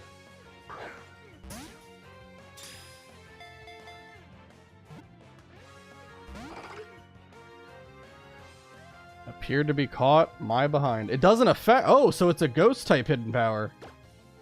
Okay. Good to know. That's pretty interesting.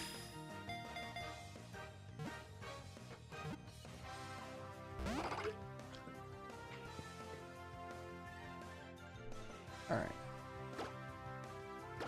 Ghost is honestly a pretty great coverage move for something like Meditite to have. In Pokemon Coliseum, which I did do a Nuzlocke for as well, there's a Meditite you can get there, and unfortunately Shadow Ball is kind of like a late game, sort of post game item. Like, you can get it before the post game, but it's just really hard. And Shadow Ball in Generation 3, which is where Coliseum takes place in, is actually a physical attack. And teaching it to Meditite makes it just super good. Super good. Or really, I should say Medicham, not Meditite. It eats just one berry a day. By enduring hunger, its spirit is tempered and made sharper. Professional fasting. What should we call a Meditite? I mean, I guess we could just do Monk. I don't know if I want to put Meditite on the team though. I think for now we'll keep it in the box. I think Meditite evolves at 30. I can look this up. Meditite 37. Ooh, okay, it's a little bit later than I thought, but yeah, I think Medicham still could see the field at some point. Just not anytime in the immediate future. One second, I'm trying to... So Route 8, there's actually something special we're going to do here. So there are some pretty cool Pokemon that you can get from the grass here. There are plenty of cool ones like Drifloon, Inkay, Absol, even Bagon if you're really lucky, but all those Pokemon, even though they're pretty cool and interesting, I actually don't want any of them because there's one Pokemon in particular that I want to get that's probably not going to really be doing much now, but will be doing a little bit in the future. But I need to get a certain field move before I can do that. So, stop right there. Haha, we didn't mean to surprise you. How are you and Flabebe doing? Haven't you wondered how a single Pokedex could possibly cover a region as big as Kalos? Well, it can't. That's why we are here to power up your Pokedex. The Coastal Kalos Pokedex will be on your Pokedex menu, so tap it to select it. New encounters help people and Pokemon grow and mature. We'll be taking our leave now. Bon voyage. Alright. Do I have... Yeah, I do have Flabebe in the lead. Let's put... Well, I need something that's relatively high level, so let's go with Butterfree. Should be plenty.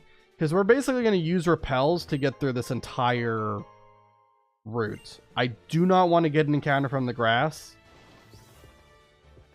So we're going to use repels to make sure that doesn't happen. But before I put a repel on, let me navigate around here and see if I can find... Isn't there an item somewhere around here? Oh, there it is. Gotta be careful not to slide off. Okay, HP up. Alright, that's pretty good.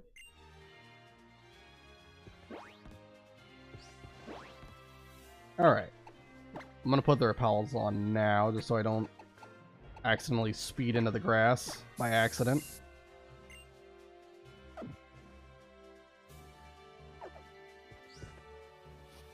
Fight this person. Why not? Dream big is what I say. You're looking at the future champion. After all, bring it on. Or, after all, bring it on. Sorry, I read that as a question, not a statement. Sorry. You're challenged by Rising Star Paulette. Has Axew. Okay. Alright. This was a Pokemon I was worried about encountering in the cave, but here we are in... Oh, wow, it's level 19 as... Oh, my God. Man, they didn't want to hold back. Okay. Well, that's certainly something. Let me check something really quick. What moves is it probably going to know? Wow, this is a very powerful... The Pokemon in the wild here are like level 15, and then you got a level 19 Axew just... Here I am. And I'm sure it knows Dragon Rage, so I'm not messing with that. We're swapping straight to Buttercup, and hopefully you can handle it. I know we've got a little bit of a level disadvantage, but I believe in you, buddy. I don't think we were going to outspeed Axew anyway, but... Sure. Scary face. As assurance, that's resisted. Oh, wow. Even with a resist. Oh, that was a crit, though. Okay, 15 damage with a crit. Okay. I do more than half with Fairy Wind.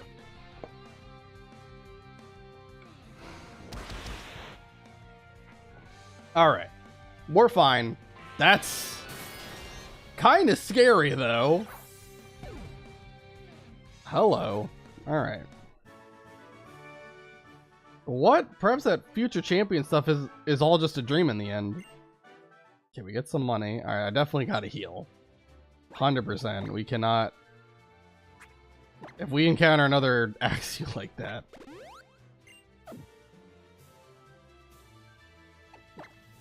Alright, you know what? Let's keep the experience share on then. If anyone gets like really, really close, like at level 25, then I'll put them in the box and we'll figure it out from there, but...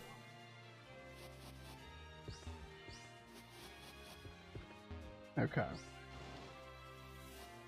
We got this person.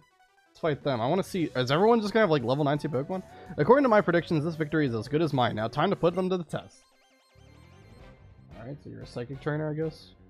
No, Rising Star... Okay. We got Pancham, 3 Pokemon here. This is only level 15. Why is the Axew level 19 for no reason? That's crazy. Alright, well, let's just put it to sleep first.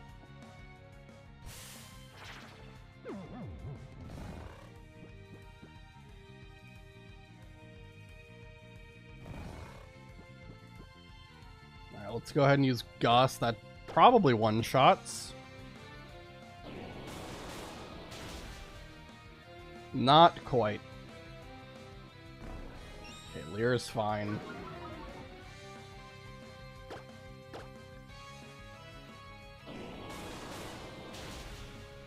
Alright, Pancham's down. 225 XP, sure. Get Quillet into level 23. We got Goldeen. Alright, let's swap. Let's just go to Snorlax. I need to get Snorlax a lot more levels than it has. It's only level 16.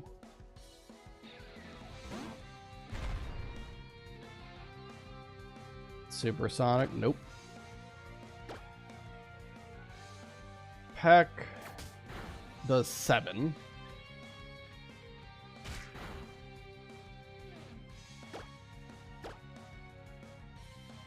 Water Pulse probably also does not that much. 9. Yeah. Snorlax has got this.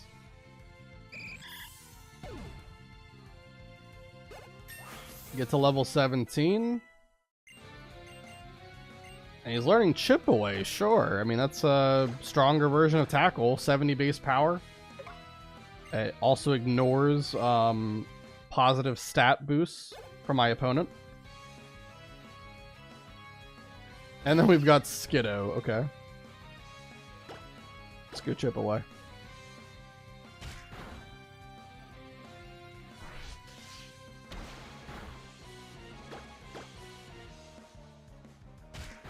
With how fast that HP bar went down, I thought we were just gonna one-shot it, but I guess not.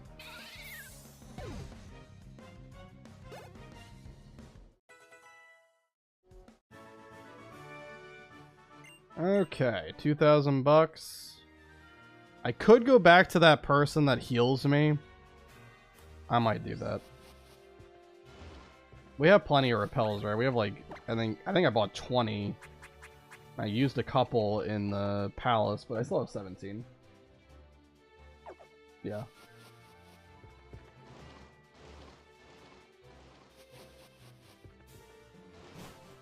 It wasn't too far to go to get back to the healing lady. Alright. Let's heal up. And then, like I said, we're just going to keep on going through the route. Make sure we don't get an encounter. Wait. Yeah. Keep Butterfree in the lead. Just so we guarantee don't run into anything. Level 20 should be plenty. We need strength to move that boulder and get that item. I'm not really worried about that. What is this? Is this a hidden item? No. Keep using repels. I think this person has like a fighting type that... Are they scary? I forget. I know they're the level like 20 or something.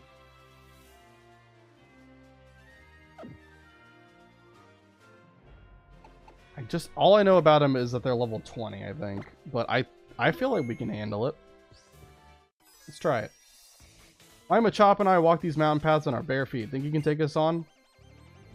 Maybe it's higher than 20, but if it's just Machop, it should be okay.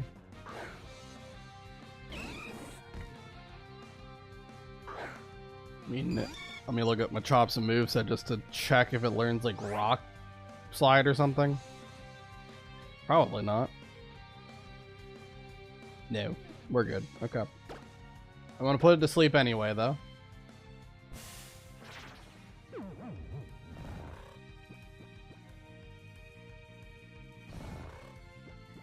And then we'll use Gust twice, and that should probably take it out.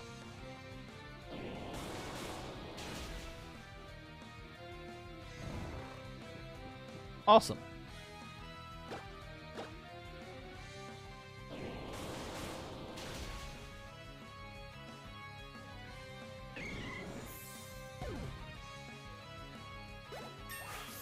Get to level 21 with Butterfree.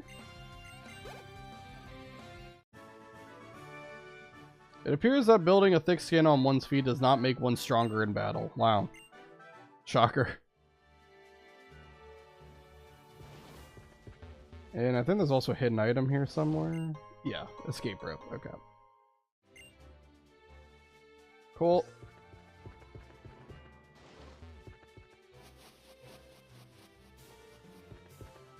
And I don't know if there's any more grass on this route after that, so I think we're kind of fine.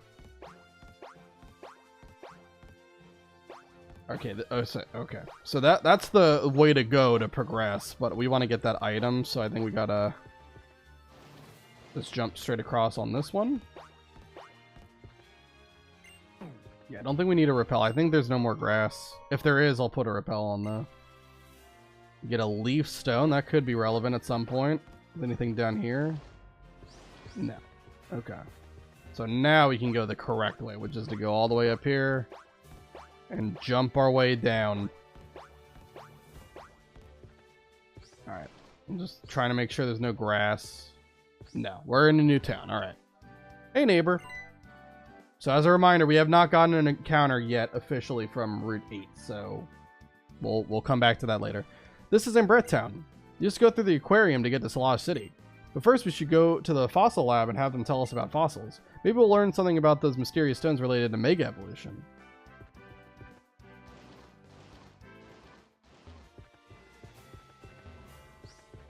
And there's an item right here. We got a heart seal. That will be used for remembering moves later on. I can't remember where the move reminder is found at, but I don't think it's like too bad, like too late in the game. Hopefully not. Alright, let's talk to people around town, see if they have anything for us. Sometimes they do, sometimes they don't. That guy didn't have anything. I should probably buy a little bit more Pokeballs, because I think I'm down to like 10. 7. Buy 10 more. Oh, and also let me sell like the star piece and stuff that I have. Okay, X special attack, guard spot. Yep. Special defense. Tiny mushrooms. X speed. Star piece. 2x attacks. And yeah, that's everything. Okay. Everything else I'll keep. Does this guy have anything for me? Apparently this town is just obsessed with fossils, so. This lady, here trainer, use this TM. It's Rock Smash. This is the field move that I was waiting to get. So Rock Smash, you can use outside of battle, and you can find items from smashable rocks, or you can find Pokemon encounters from them.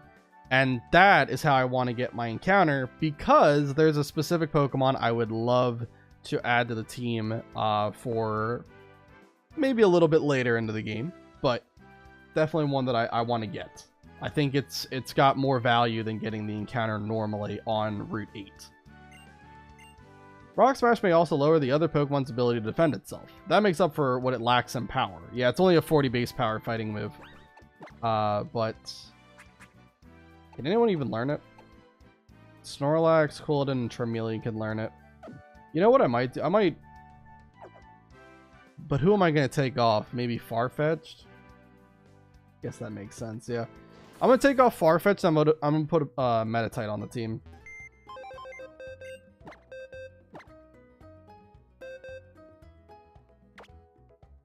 It also has Timid Nature. That's kind of unfortunate. Timid Nature is plus speed, which is nice, but minus attack, which is not very nice.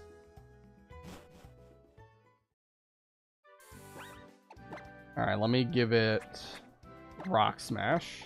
That way it actually has a way to use its fighting type stab option. And we'll get rid of Detect.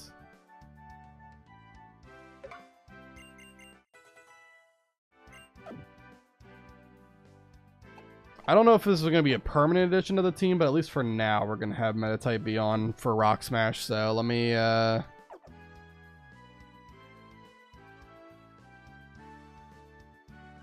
update the team. For now, we have benched Farfetch'd for Meditite. There we go. Okay.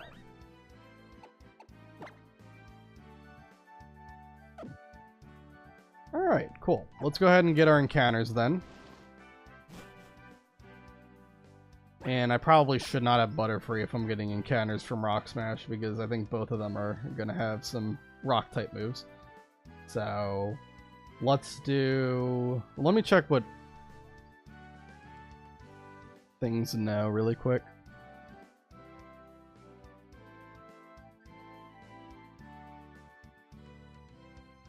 Okay, that should be fine. It doesn't seem to have any rock type moves.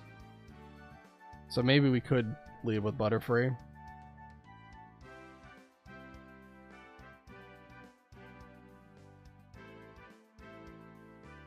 Okay.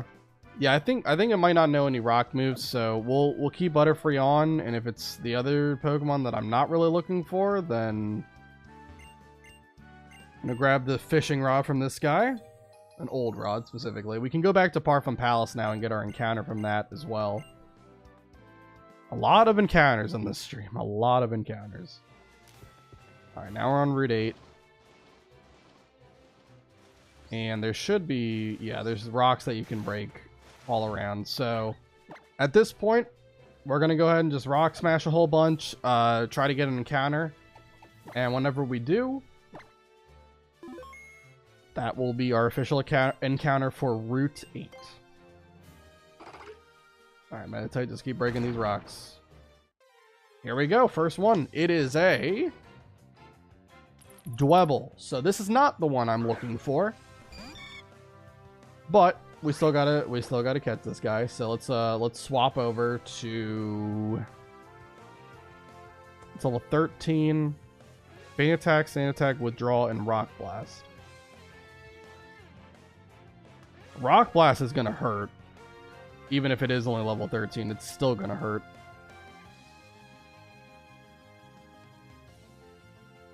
Well, let's go to Snorlax. Let's see how much damage it does. Kind of go from there. I just want a way to weaken it, really. It's going to go Rock Blast right away. Oh, it's only 4, okay. I thought it would be a lot more. But it can hit up to 5 times, so... alright, I feel like Chip Away would be fine to use, but I'll go Lick to see if I can paralyze it.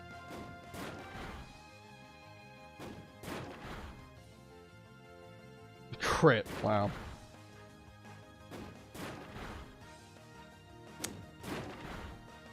God dang, hit 5 times. And also got a crit on one of them. I hope you can bring that luck over to the team, Dwebble.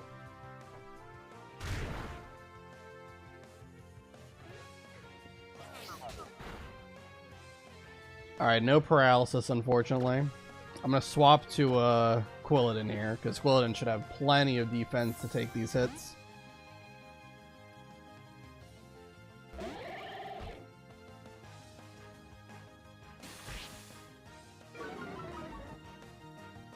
My accuracy fell, that's fine. I'm not really planning on attacking. We're just going to start throwing some Pokeballs at it. And hopefully we can catch it. Let me also, while I'm here, I'll write down all the encounters I've been getting. Not been keeping up to date. It was Meditite from Connecting Cave. We just got Dwebble from Route 8. Yeah, and that's everything. Okay. Who's loading Scary Face? I didn't say. Nah.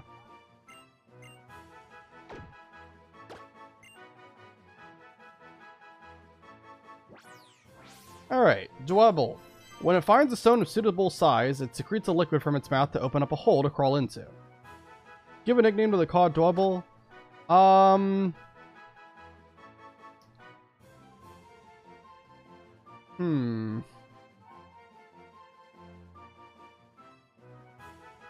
Because eventually he's gonna evolve into Crustle, and that thing, that guy is lifting the whole goddamn weight of the world on his back.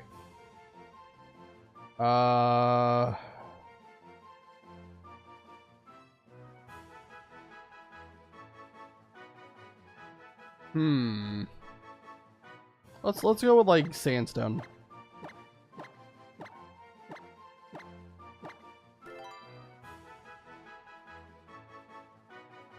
Okay. So that's Dwebble from Route 8. So there are 2 Pokemon that you can encounter from Rock Smash. So that's Pokemon number 1, which is Dwebble. But Pokemon number 2 is the one we want to get. Now I'm also going to break some of these other rocks just to see if there's any items in them. Nope, that's an encounter. So, yeah, we're still going to get Dwebble. I think Dwebble is like a 67-ish% chance of showing up. It's like 2 and 3. And the one I want is only a 1 and 3. So, Ambret Town is also an encounter, and we can use Rock Smash as well to get this. And the hope is that one of these will lead me to getting my encounter that I actually want. Hard Stone, that boosts the power of rock-type moves if you give it to a Pokemon to hold. Boosted by 20% as well, so it's not irrelevant.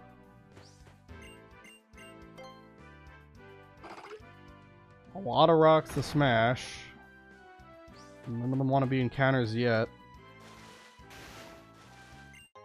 Get a Pearl. Okay, sure.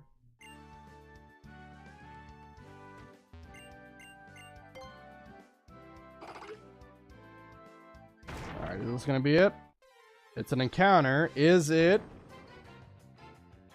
It's another Dwebble. Dwebble is species clause at this point, so we can't get it again. So we're just going to run from it.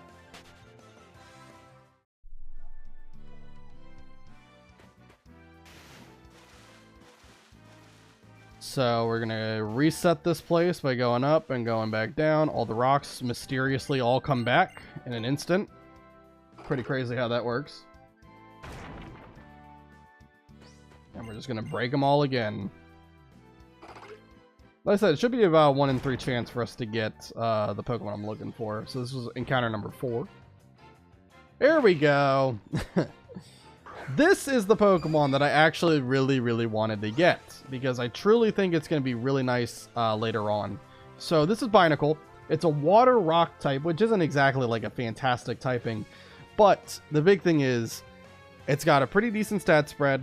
Water rock is pretty good offensively, and it has Tough Claws, which increases the damage it does with physical moves that make, or well, not physical moves, but moves that make contact by 33%. So it's a pretty solid one. It does not know a rock type move. I'm looking at its moveset right now. It's Slash, Fairy Swipes, Withdraw, and Water Gun. So let's just put it to sleep, and then we can go ahead and try to catch it.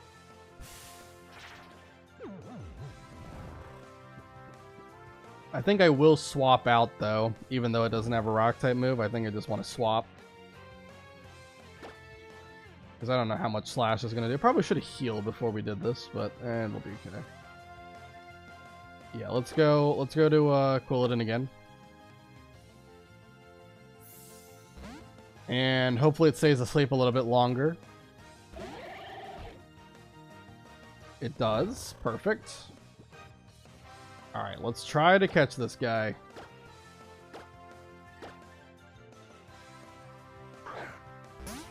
But yeah, by routing our encounters like this, we were able to guarantee Binacle, which is definitely a really solid Pokemon. Probably won't see the field too much right now, but I definitely will try to get him on later. I actually used a Binacle and its evolution Barbaracle in my first casual run of X and Y way back when. I don't know how many years ago that was, but they stretch and they contract, yanking their rocks along with them in bold hops. They eat seaweed that washes up on the shoreline. You have a nickname.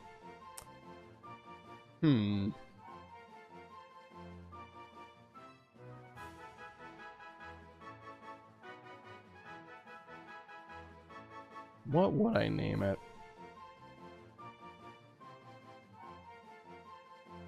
I think let's do like Pugilist. Oh, whoops, I spelt it wrong. I'm so stupid, I spelt it wrong.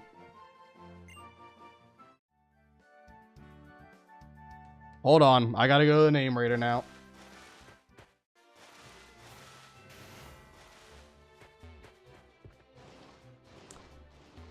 I done messed it up.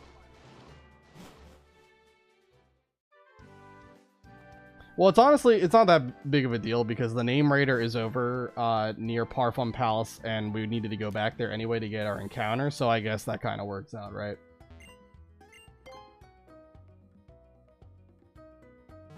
Alright, heal up while I'm here.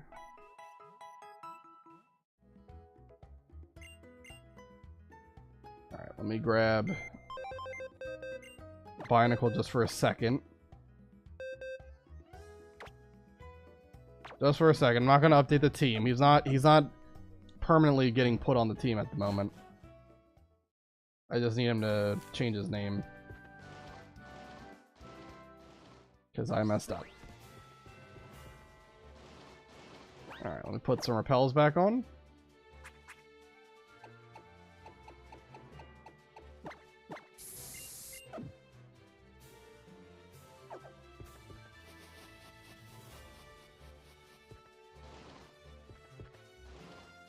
Head up here. We already battled all the trainers, so we don't have to worry about them getting in our way, which is really nice. There we go. Yeah, use another repel, that's fine.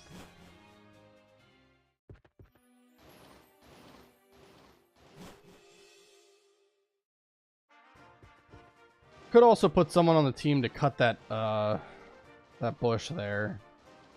Just to get whatever items behind it. Might do that. I don't need a repel for here. Shouldn't be any grass on the way over. Alright. So yeah, we're gonna go right back to Parfum Palace, and we're gonna use the fishing rod to get our encounter from there. But before we do that, I need a name rate. Because I done made a spelling error.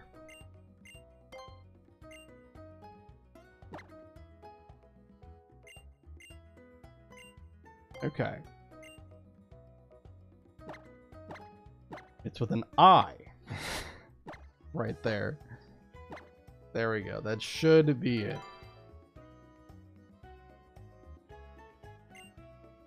Okay. Good. Alright. Now I can put him back in the box for now. Oops. Wanted to organize box. Put Charmeleon back on the team. And you know what? I'll put Zigzagoon on so I can teach him cut, and then we can get the other stuff there. I'll take Meditate off for now. I might just go back to Farfetch'd after we get back to Ambret Town, but I'm not gonna bother updating the bottom left corner because he's only gonna be here for a little bit. I just wanted to see what was. There's I think a cut thing over here. So let me teach cut.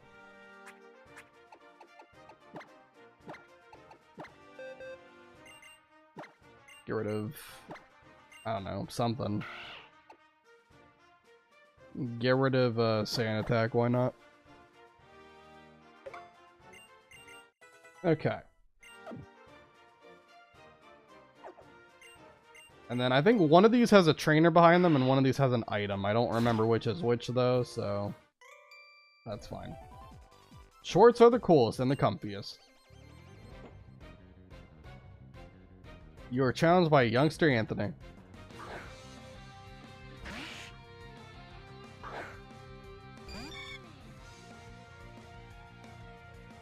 Carvana is only level 10, so I don't think he's gonna have a great time here. Alright, Venoshock. Let's take you out.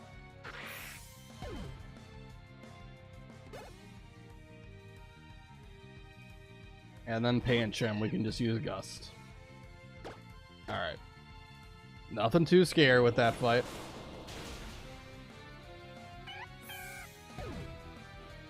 Didn't really even mean to run into this guy either.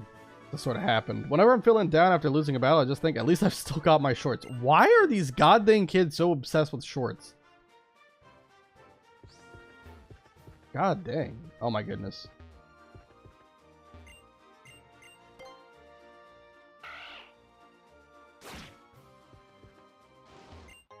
Get a sharp beak. Okay, that will increase the power of flying type moves. That could be useful.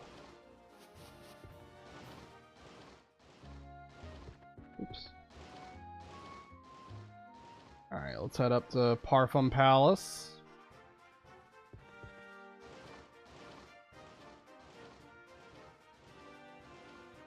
And then we can go ahead and fish.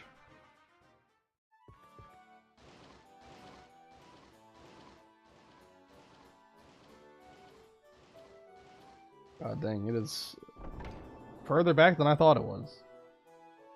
But it's okay. Oh, let me run. There we go. Alright, I think you can fish anywhere. I think you can also fish on the bridge, right?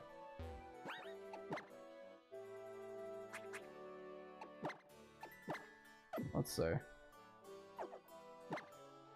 Really? You can't fish on the bridge? That's stupid. I guess you got to get right next to the water then.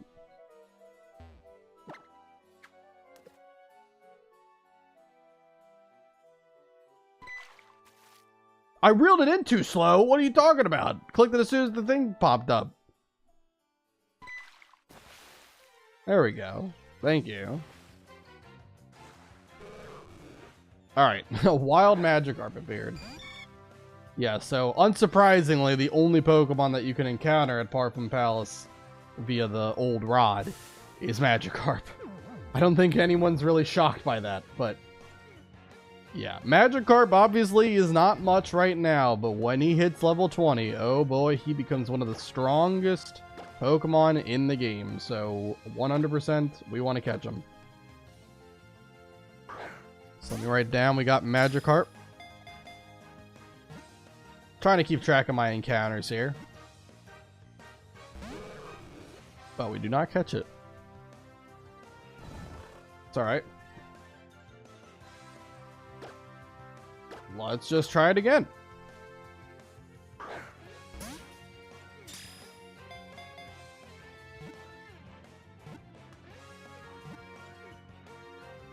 Awesome. Alright, Magikarp was caught. So we officially have our encounter from Parfum Palace. Get very little experience from it. Alright. In the distant past, it was somewhat stronger than the horribly weak descendants that exist today. Carp Jr. Alright, perfect name. I feel pain. Alright. Carp Jr.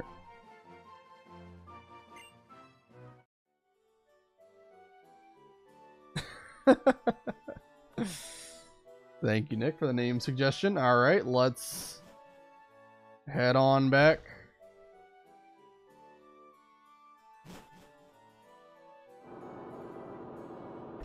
We have to wait for the door to close behind us. Nonsense. Alright. We're gonna head back. We'll cut that one bush along the way and see what item we can get from that. And I'll probably put Farfetch'd over Meditite for now. Just because Meditite just really isn't great until it evolves. So I just feel like it's better to have Farfetch be on the team instead. I know it doesn't really give me a lot of, like, you know, type diversity on the team, but, you know, just gotta do what I think is still better.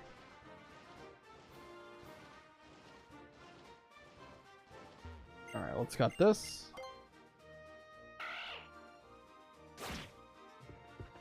And the item... Oh, I'm going to slip around everywhere. There we go. Silver powder. Okay, that increases the power of bug-type moves by 20%. So we've gotten a lot of items that, like, just increase the power of certain moves. We got Hardstone for rock, Sharp Beak for flying. Now we got that for bug. Oh. Not trying to get an encounter. I forgot I got to put repels back on.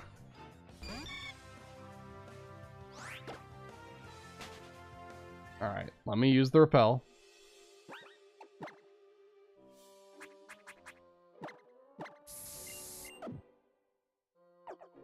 Guess I can heal up while I'm here. I don't even know if I used any. Well, I did use sleep powder to get Magikarp put to sleep, but that's about it. Alright, head down here. Gotta get back to Ambret Town, and then we can actually make some plot progression and also get another encounter, because we'll be going towards Route 9. We're almost out of the grass. Let's just say no. I had a feeling we would run into a Pokemon, but as long as it's the only one, it's fine.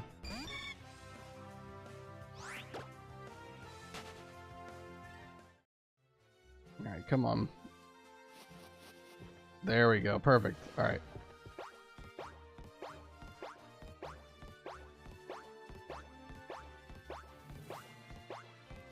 Very good. Let's go ahead and put Farfetch back on the team. Or Meditite. I was just really using it for Rock Smash, but we don't really need Rock Smash now that we got our encounters. Alright.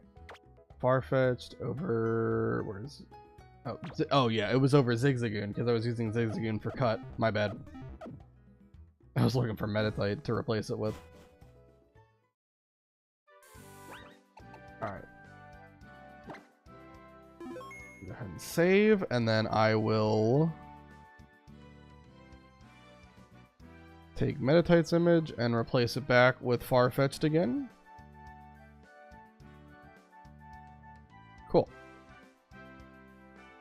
Alright, very good. And I think there's other stuff that we can get around here. Do you give me anything? If you have any Pokemon with a speed stat of 197 or greater, what in the world do you think this is? God dang. I would need like a level 60 or 70 Pokemon to show you anything even close to that. Alright. I wonder how strong the Smeargle I left at the daycare has become. Do you know about Smeargle's move Sketch? It takes the move the other Pokemon use and makes it into its own. It does do that. No hidden item there or anything? Okay. You have anything to say? Traveling Trainer, why don't you use this? Nature Power, okay. Yeah, it's always worth looking around to see if there's any TMs. Nature Power becomes a different move depending on the place it's used. I hope it will add fun to your journey. I still don't know the full rules of Nature Power. I know it can be, you know, it can do like Swift, it can do Earthquake, and you can use Rock Slide. I don't know what the rules are though. It just does what it wants. Alright, let's heal up and then we'll head over to Route 9 and we'll get our next encounter from there. There's some pretty cool Pokemon on Route 9 as well, so I don't really necessarily think any of them are bad to get. Also, I think I have to take a pit stop here to talk with my rival. Wait for me.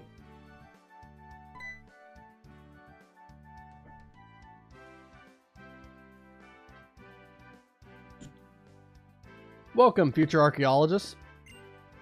You were drawn here by the mystique of fossils, no doubt. I'm Callum, and this is Uga. We're researching Mega Evolution. Do you know anything about it?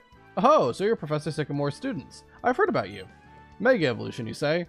I'm sorry, but all I know is that it has something to do with mysterious stones. Still, since you're students of the Professor, you must know about Pokemon fossils, correct? Yep. Wonderful, I expect no less from Professor Sycamore's students. That's right, fossils are the legacy of prehistoric Pokemon. You should really go to the dig site and see the real thing firsthand. Is that so? Well, if you don't know anything about Mega Evolution... Hold on! Pokemon that can be restored from fossils just might have something to do with Mega Evolution. The assistant in Glittering Cave right now might know about that. They do not. The only fossil Pokemon they gave a Mega Evolution to was Aerodactyl. They didn't give anyone else a Mega Evolution. Well, as long as I'm here, I guess I'll go see the assistant. Heading to Glittering Cave, Booga? Later on we will. First we gotta go through Route 9.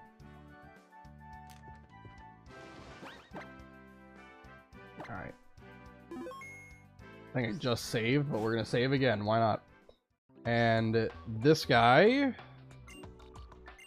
No, it's not this guy. It's this person. They give you a pretty cool item. Pokemon moves that come in direct physical contact with the target are direct attacks. If you want to do something about them, you can try this. Uga obtained a Rocky Helmet. If a Pokemon holding a Rocky Helmet takes a direct attack, the attacker takes damage too. Combine that with an ability like Iron Barbs or Rough Skin and it really starts to sting. Yep. It's a very good item. On extremely bulky Pokemon that can just take hit after hit, you're definitely going to want to slap that on. Alright, let's get on top of this Rhyhorn here. And basically by walking on top of the rocks, the gravel here, you'll get a random encounter. And so, let me just see really quick what the chances are before I go and do it. So, we've got 3 potential Pokemon we can get from here. We've got Hippopotas, Sandile, and Helioptile. So... Hippopotas, very good. Very good. Just all around well-balanced stats that, you know, has good power, good bulk. It's slow, but that's fine. It also has Sandstream for its ability, so it summons a Sandstorm, which will do a little bit of chip damage to anything that's on a ground, rock, or steel type. But also, if you have a rock type on the field, that will get a special defense boost of 50%, so that's pretty cool. Sandile is really awesome too. Ground dark type, which is a very cool typing. It has either Intimidate or it has Moxie for its ability. Intimidate is definitely the one I would prefer, just because you can shut down a lot of physical attackers with it. It makes it like more like, if it's not doing something offensively, it can at least still be a pivot, which makes it stand out. The only sucky thing is it takes a while for it to fully evolve, but it'll get there. It's not that big of a deal. And Helioptile is a normal electric type, very unique typing, that can have dry skin, which means it's immune to water, but it does take more damage from fire attacks. The typing makes it pretty unique. It can do stuff that no other Pokemon can do. It also evolves via Sunstone, and it has good power, good speed, decent bulk, not anything too special, but I think all three of these Pokemon are totally okay to get. I think I would prefer Sandile the most, but we'll see. Hi, how are you today? I'm doing good, Brett. How are you? Oh, I think I accidentally got off a Rhyhorn. I pressed the button. Alright. Let's just walk up and see what we get. Alright. We are gonna get Hippopotas. Okay. Hippopotas is still okay. Like I said, very bulky and decently powerful Pokemon. Alright, let me look at Hippopotas' moveset really quick. It's got Yawn, Bite, Sand Attack, and Tackle. Alright, I'm gonna go ahead and put it to sleep. I'm sure we can take one hit from it.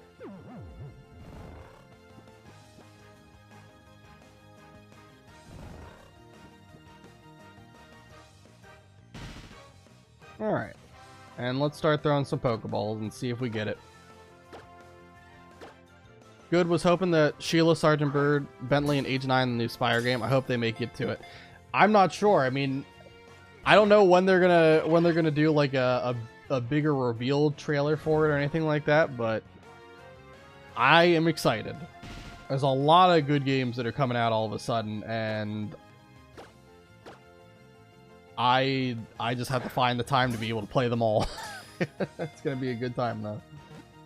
It's a good problem to have when there's a lot of games that you're looking forward to.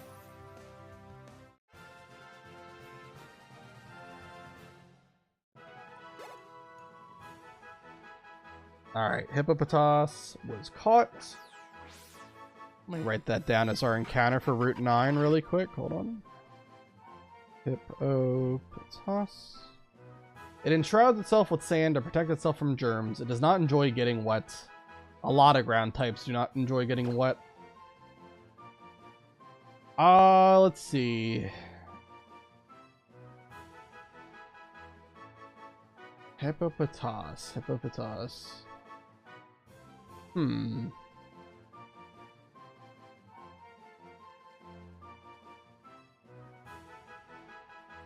I don't know if I can think of like any like funny name.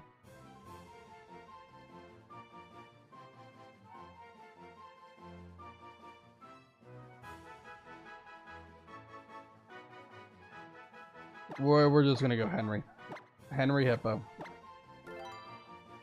There you go. That's as far as my creativity can take me. All right. I hope Richard Tatum continues to voice Agent 9. That would be great.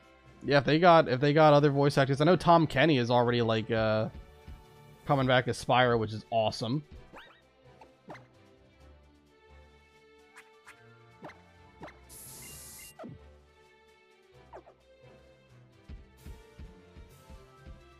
It is always funny though that like Tom Kenny is like the voice of Spyro and SpongeBob. I love that. So goddamn good.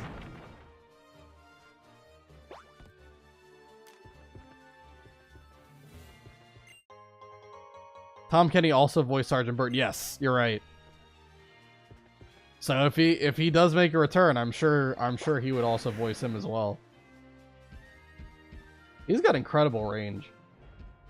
Why wouldn't we turn the other way?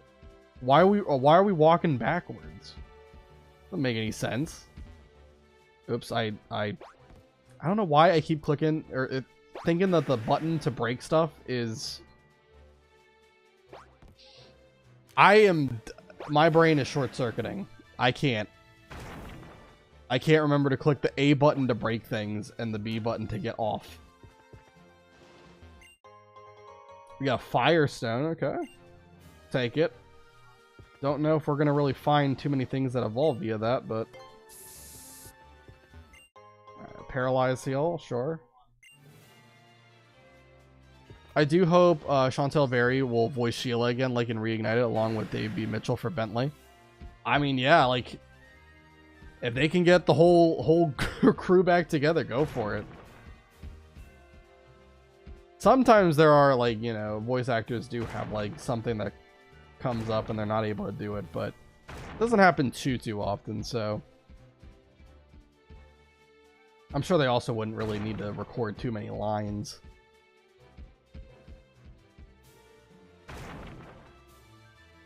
Alright, let me get off of Rhyhorn. Is there an item? Yeah, there's an item here. These trainers right here, they're sky trainers or whatever, sky battles. Yeah, I hate them. I'm not doing them. I know I said that I was going to like fight most of the trainers I come across. They are one of the exceptions I'm going to make because they're just not fun. You have to use flying type Pokemon, and I'm not going to rebuild my whole team just to fight people without having too much risk. This doesn't sound fun to me. This person, I think, heals you. Yep. I miss when Debbie Derryberry voices Coco. Yeah, but you never know. Maybe she'll make a return. I do hope she gets to voice Coco again at some point. Yeah, like I said, like it can happen. But there needs to be news about like a new Crash game at some point for that. Which I don't know. I don't know if or when that's ever gonna happen. Hopefully it does. I mean, I know Crash 4 sold really well, so I would have to imagine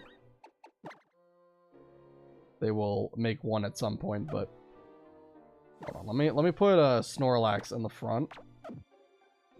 Because we're gonna get an encounter from here. This is Glittering Cave, so this is a new encounter.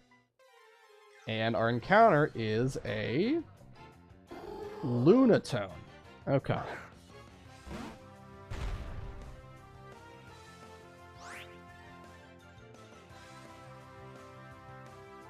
Alright. Yeah, there were a lot of other Pokemon we could have gotten that would have been pretty interesting as well. There's like Kangaskhan is a pretty cool one. Rhyhorn's always interesting. I don't know if there's a way to get a Thick Club, but there is Cubone here. If you can get Thick Club, that would be pretty cool. But yeah, honestly, like the whole encounter table are kind of full of like, it's full of like okay Pokemon, but nothing like too insane.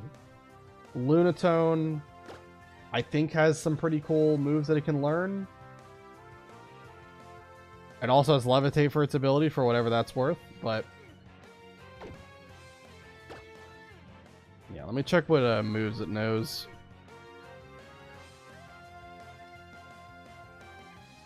Alright, Lunatone is going to have Psywave, Rock Polish, Hypnosis, and Rock Throw. Okay. Well, Lick is super effective, but it also might paralyze, so let's go with that.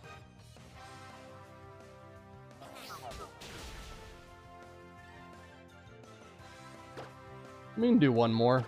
Crit should not kill. That did like about a third.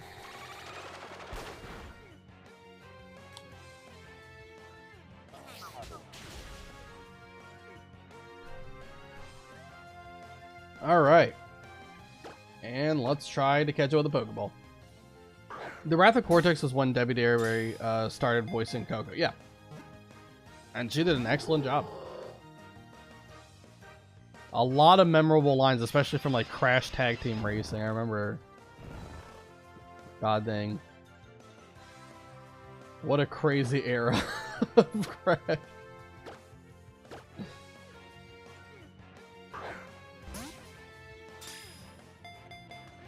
I spent so many hours in that game, especially with the little co-op mode they had where you could like go around in the stun arena. So good. Alright. Lunatone was caught. Snorlax gets to level 18.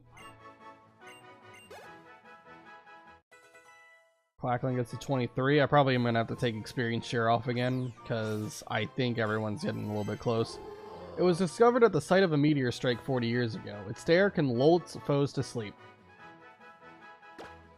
Lunatone, we'll call ya Valair, after a certain solstice warrior.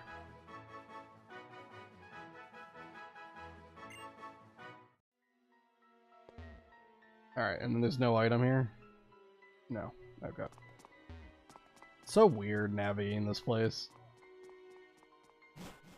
It's kind of clear with Pokemon X and Y, they really didn't fully know what they wanted to do with the whole, like, 3D aspect. So they just kind of put in a bunch of weird stuff. I think Ultra Sun Ultra Moon did a much better job at just kind of focusing on making a... You know, not focusing so much on, like, the different camera perspectives they could do and such. Which was definitely the right call. Lunatone again. Second Lunatone. Alright, well, with Snorlax I probably cannot run, because I'm probably not fast enough. So I'll swap to Quilladin, and then I'll run with that. Oh, I also forgot. I don't think I turned my Spear Share off yet. I need to do that. Psy Wave.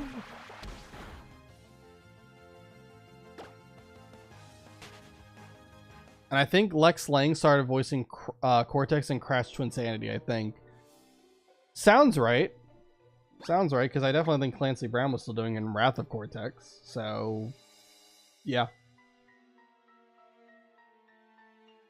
Unless, like, yeah, unless there was, like, some other game that I'm unaware of. Anyway. Let's, I don't want to have Snorlax in the lead. Who's my fastest Pokemon here? Might be Farfetch'd, honestly. It is Farfetch'd. Flabébé is not far behind, though. And Flabébé is going to evolve into Floette very soon. Here, let me, that's an XP show? No. Oops. Let's get Flabébé to level 19 so it evolves to Floette.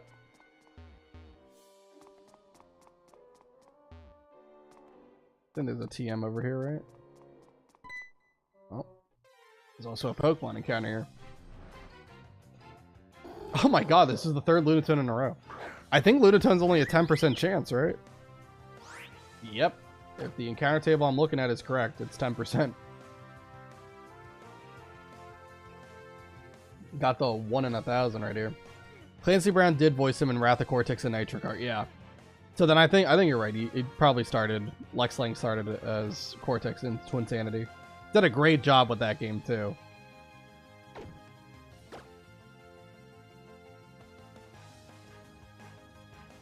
All right, let's go to Snorlax and I'll take it out with him. This hopefully is enough experience to get Flabébé to evolve to Floette. Thank you for not putting me to sleep. Just kidding. You put me to sleep anyway.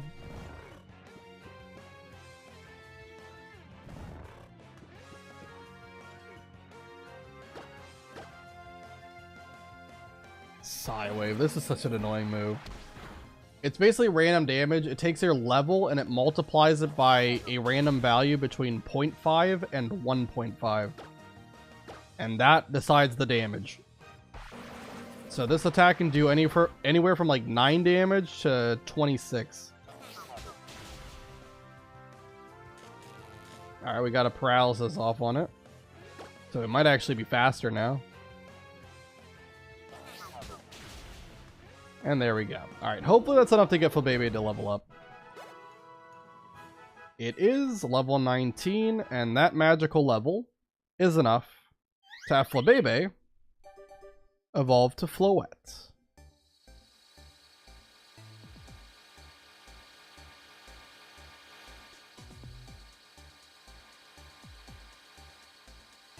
Wait for it to become official before I do it. Alright, there we go. Floette has now arrived.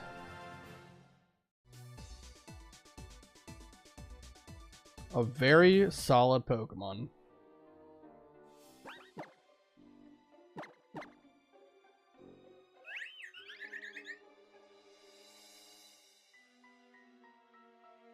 Very good. And eventually we'll evolve that into Florges when both I get a Shiny Stone and also when Floette probably learns a couple more moves. So it might be a while, but it's going to come at some point. So I'll keep Snorlax in the lead slot. I'm probably going to go back and, well, I guess we might run into more Pokemon though. So for now, pull it and you take the lead. I'm going to go back and heal. Got a hard stone. Okay, this isn't where the TM was. Somewhere there's a TM. But yeah, I'm gonna head back.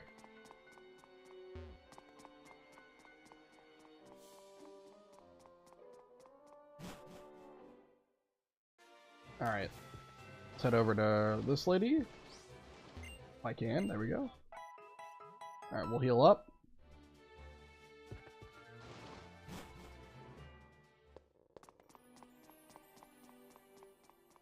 And we're going to run into more Pokemon. And it's another Lunatone. What is going on, man? Lunatone's the only Pokemon that shows up here. It's shown up 4 times in a row, and it's a 10% chance each time. We are now at 1 in 10,000 odds.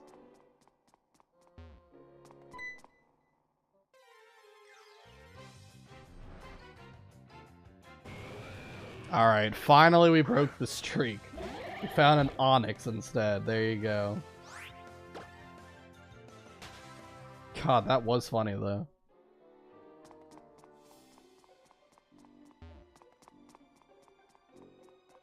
Alright. This is where the TM's gonna be. There's also another Pokemon in the way, of course. There has to be. It's a Mawile. Pretty cool. Yeah, Mawile has Intimidate. It's also one of the Pokemon that benefited from the Fairy typing. Newly added in Generation 6, and Mawile is one of the ones that actually became a dual typing, keeping its Steel typing from previous generations, and then also gaining the Fairy typing as well, which is really good. Steel Fairy, fantastic typing. It's just a shame that Mawile itself really was kind of not great statistically. But Mega Mawile still got to see some success because of it getting pure power. That definitely helps. That definitely helps. Alright, and I think this guy up ahead, this is their first run-in with Team Flare, and they're going to have a Fire-type Pokemon on their side. It's going to be a Houndour, I believe. So let's have Snorlax in the front. We got a animated cutscene. What's this? Well, well, what do we have here? A nosy little trainer's come to poking around.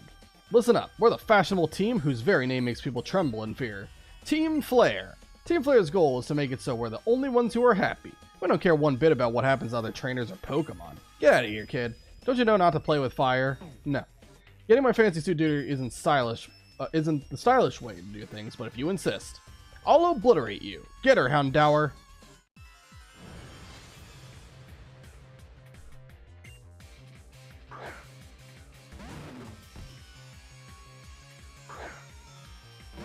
Alright. Oh, he's got 2 Pokemon, so there's... I don't know if they're both Houndour, or it's going to be something completely different. But either way, chip away. I'm actually shocked we outsped. That had to be clicking Roar. There's no way that Snorlax just naturally outspeeds Houndour. Alright. And the next one's Zubat. Wing attack, okay. This 10. It's fine. We live it. Chip away takes it out, and there we go.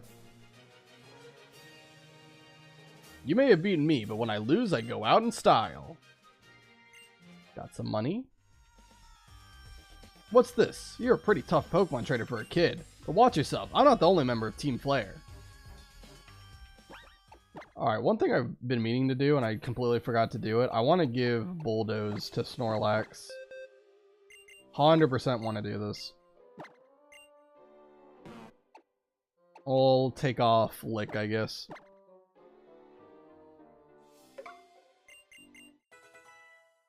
Any other moves that I can teach someone? I mean, there's Return I could teach over Chip Away, but I don't think Snorlax has the friendship to really make much use of it at the moment. Let me look. Shadow Claw is kind of cool. Maybe I could teach that to Charmeleon.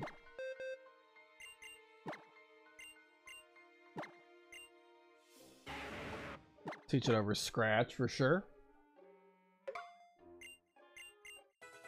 Alright. So, yeah, let's, I guess let's keep on rocking with Snorlax as our lead.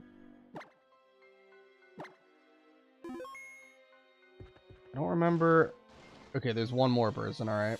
We're gonna take everyone else down so that we can do what we want. There is a double battle coming up that we're gonna have to fight alongside our rival. Gulpin. Alright. We'll go ahead and use Bulldoze. And this, hopefully, takes it out.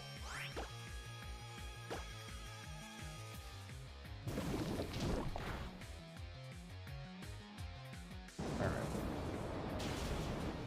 Not quite, but the speed drop probably means that I now outspeed, and I can take it out next turn. There we go. Very good, and what's the next Pokemon? Electrike, another Pokemon that's weak to Bulldoze. Great news. Getting paralyzed is not great news. But Bulldoze hopefully takes it out. Yeah.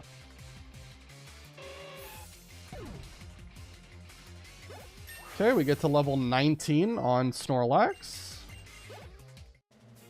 Very, very good. Hey, you weren't supposed to beat me. Well, too bad. Okay, let's use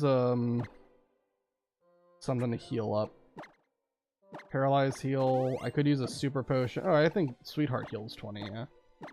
We'll do that instead.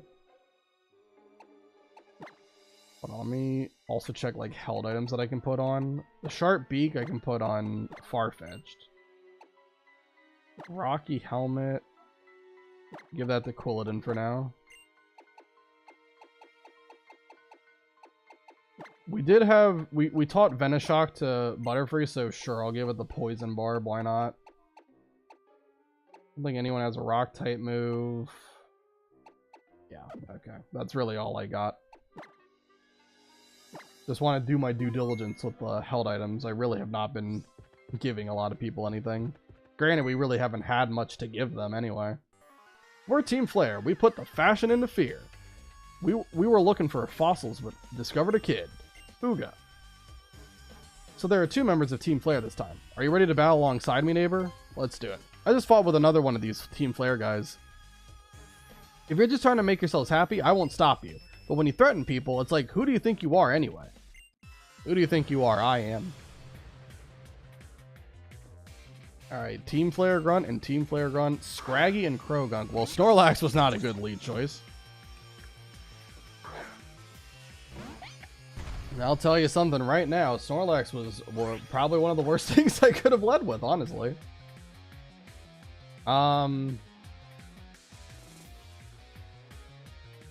Who's got more defense? Butterfree or... Quackland has more defense and more health. So I guess we'll go to Quackland. Well, but they could use fighting moves as well. They both would probably have fighting moves if I had to guess. I mean, I can look up what their level up movesets are. Might not be what they actually know, but it could help me get a general frame of reference. Scraggy. So we got Krogunk. Mostly knows dark type moves for some reason. Okay. And then Scraggy actually would know Brick Break. It also could have Swagger, which would be really obnoxious, but I think I would prefer going to Butterfree.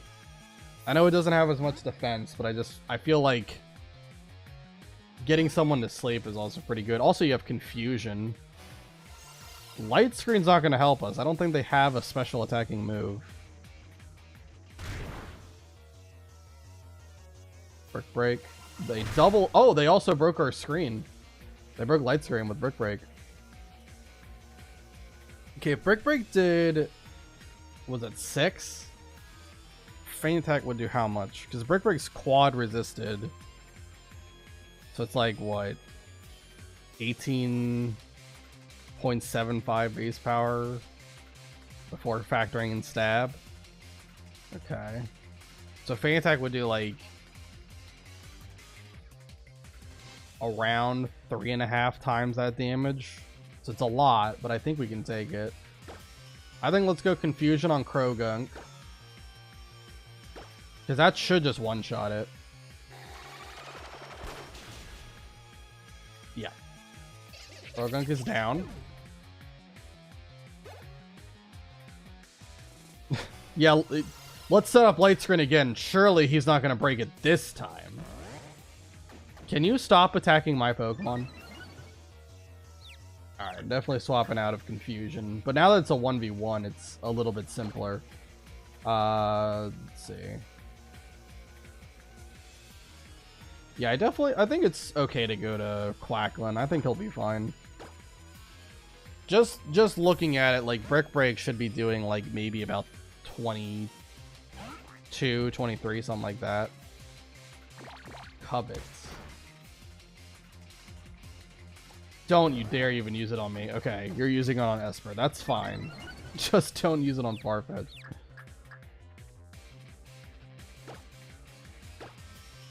For a second there, I didn't think that you guys could attack the other side. I thought it was only me who could get hit. Alright. Scraggy's down. That's the end of this fight. Not too hard. Butterfree got to 22. I don't really care about Whirlwind. I don't really think the AI tries to set up on you a lot, so it really isn't that big of a deal. Go Team Flare. Oh, I lost? I guess I'll stop cheering now. Sure. 3,200.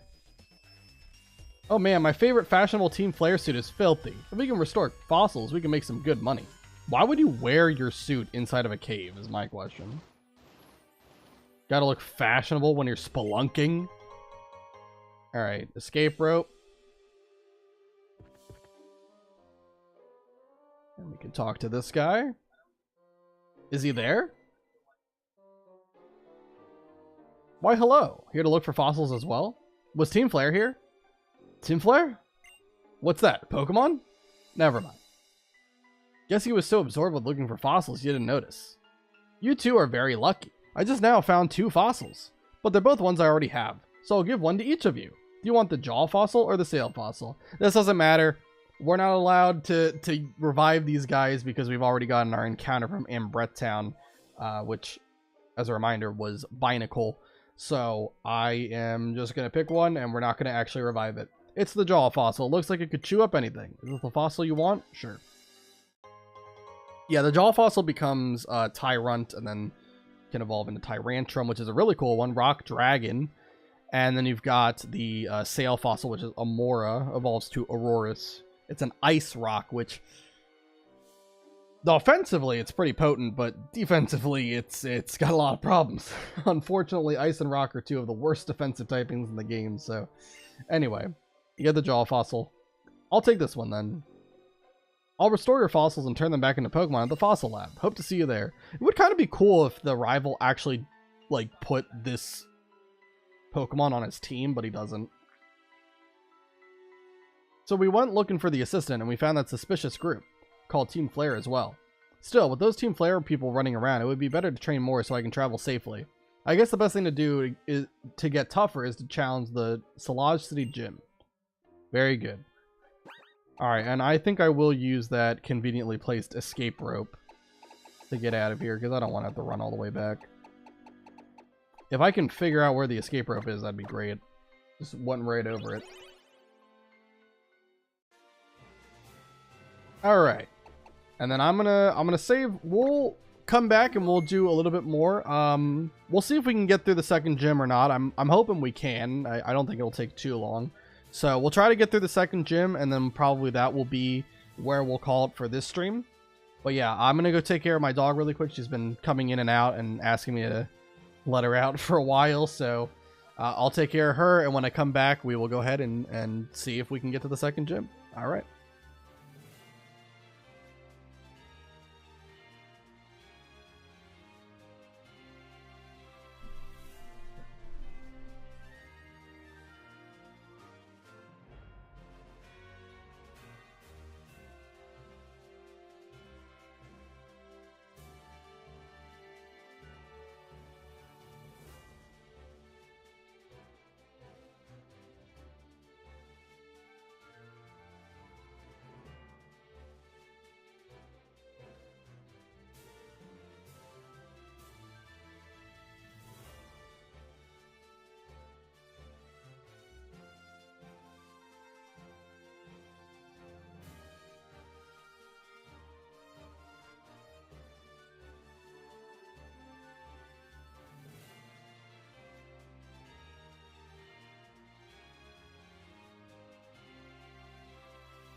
Alright, I am back.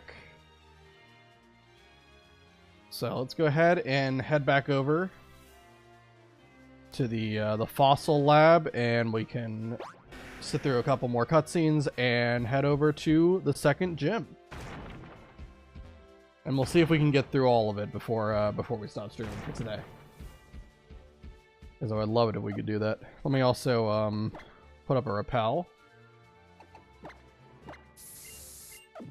Should have healed from that one person while I was over there, but that's fine. I don't like how slow Rhyhorn can be. You would think that a Pokemon that's supposed to be like a rhinoceros could just kind of charge through. I'm very happy that in Ultra Sun, Ultra Moon, when they also had ride Pokemon there, you could actually, like, you know, run while on their backs. That was definitely a good change. Alright. Let's head back to the lab. Do I have to make a stop at the lab, or I don't know. Do they make you do this? Okay, no. Alright. Maybe I don't have to go there. That's fine. Wait, hold on, I should heal. Because I did not heal just yet. Alright. I think all of our levels are looking fine, but we're definitely going to want to overhaul the team quite significantly, because the next gym leader is going to be using rock-type Pokemon, and I don't have a great team to deal with rock-type Pokemon. Looking at it right now, I mean, we could definitely slot on Hippopotas. We could do Magikarp and get him up to Gyarados, although Gyarados is also weak to rock. You have Binacle, which is a pretty solid one, and you've got Meditite, which at least would resist rock, so we got a couple of options to put on our team. Lunatone's also a fully evolved Pokemon, so you can use that. We will see. I also have rare candies put into the game. Again, I'm going to try my best to fight like every trainer I come across. Oops. But yeah, once we get to the gym, I'm just going to level up everybody that I want on my team. Because I don't want to bore anyone with me just grinding.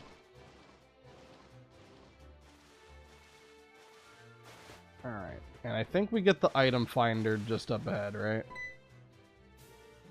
That's the dowsing machine for you. With this, I can find items I can't see with no trouble at all. Here, I have one for you. Use it to find some treasure.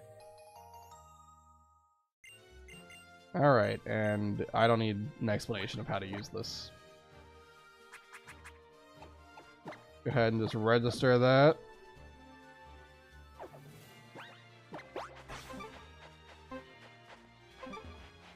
Alright, where is it? There we go. We got a pearl. I'm not gonna go back and like find every item I missed, but I'll find a couple that are nearby. There's quite a bit on the beach here. Oops. There we go. Hold on, before we keep going, let me get the. I think there's one that's down here somewhere. Yep. Okay, well, where is it? There we go. Rare candy. Okay, why does it have to keep making... Wait, there's multiple rare candy? Oh. There's no more room for items in my bag, so I can't pick it up. That's why it was freaking out like that. Because the item, I guess, just stays there. Okay.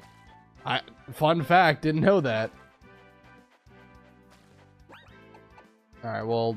Yeah, I did give myself the maximum amount of rare candies. We'll use those rare candies later. I'm not going to use them just yet, but...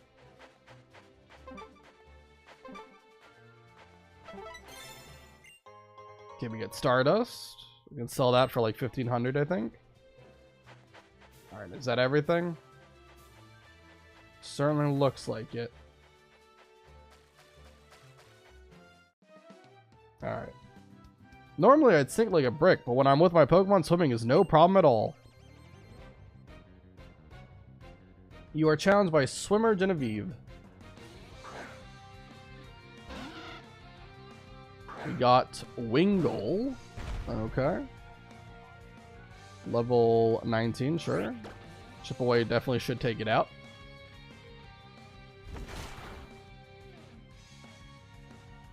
Wing attack did 7 MA.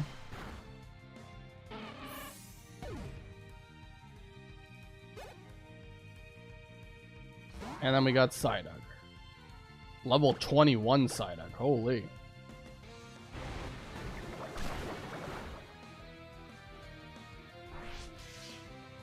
Water Pulse did do a lot, but I mean, we obviously can take the hit. Snorlax is a very bulky boy.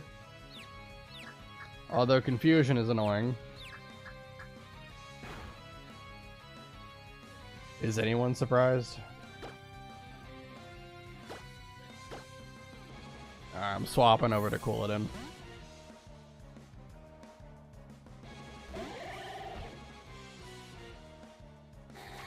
Yeah, there's multiple ways of confusing my Pokemon, but thankfully that one does not. And Vine Whip should take it out. Alright. That's enough to get Quilladin to level 24. Pretty good. Again, level cap is 25, so we're pretty close. Hey, I told you I'm a poor swimmer. Throw me a line. Okay. Let me head back, let me head to the next city, and we'll heal up, and then we'll fight the rest of these trainers here. Where's the Pokemon Center? There we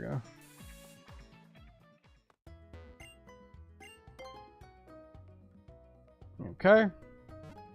We also have to get an encounter from here. We'll be able to use our old rod to get a non-Magikarp water-type Pokemon from here. And there's actually something special we can do with that Pokemon, but I'm getting ahead of myself, so just give me a minute. We can keep this team for now. Let me deal with the last couple of trainers here.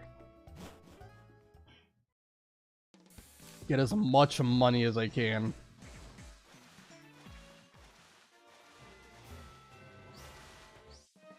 Alright, let's do it. I'm getting tired of wearing the swimsuit. I think I'll make this my last battle in it. There we go. You're challenged by swimmer Marissa. She has a Masquerade. Okay, I was expecting a water type, but sure. It's gonna have Intimidate.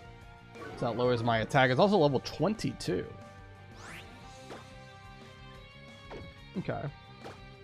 Not the end of the world. I'm wondering what move it's gonna use on me.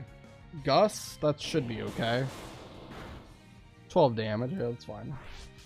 Even with the -1, Chip Away does about a third, so it's probably a 3-shot. Bubble is not going to do anything. You were better off using Gust, I promise. And we get a crit. Cool. Get to level 20 from Snorlax. Ooh, and we learn Yawn. That's a good one. We'll get rid of Defense Scroll, I guess.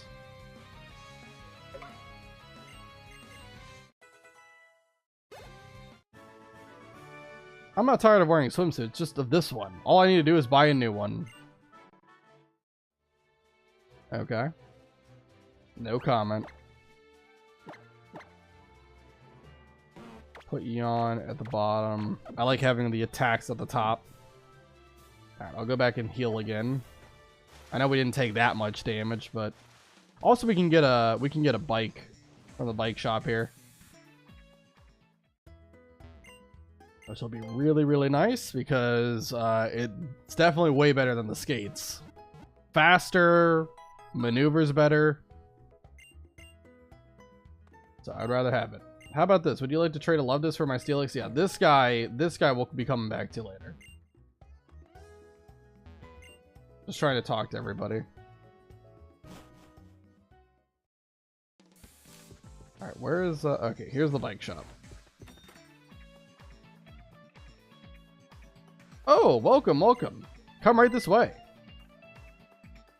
What timing you have, young lady? Did you know that you are our 10,000 and first customer since we opened shop? Yes, lucky you. You are number 10,001. If you had been number 10,000, then you could have gotten a bicycle for free, but as a runner-up, you still get the chance to win a bicycle by answering our quiz correctly. If you're ready, then here we go. Your question is, do bicycles come in more than one color? Of course.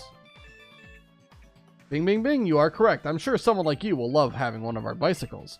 Which color will you go for, yellow or green? It's what you'll have for good, so choose carefully. Choose green, I guess. A green bicycle, that's great. Now you can zoom all around Kalos. Okay. And then let me just put that on.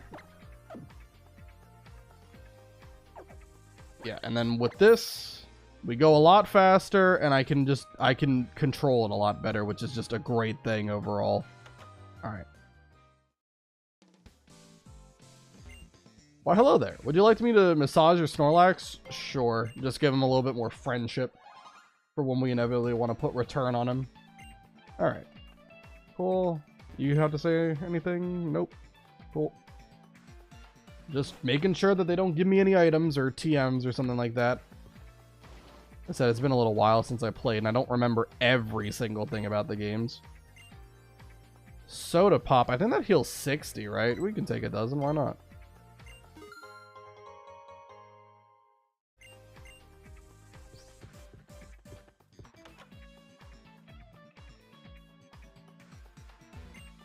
Would you like to take a simple quiz? Sure. So here's the question. Which of the following berries cures confusion? Persian.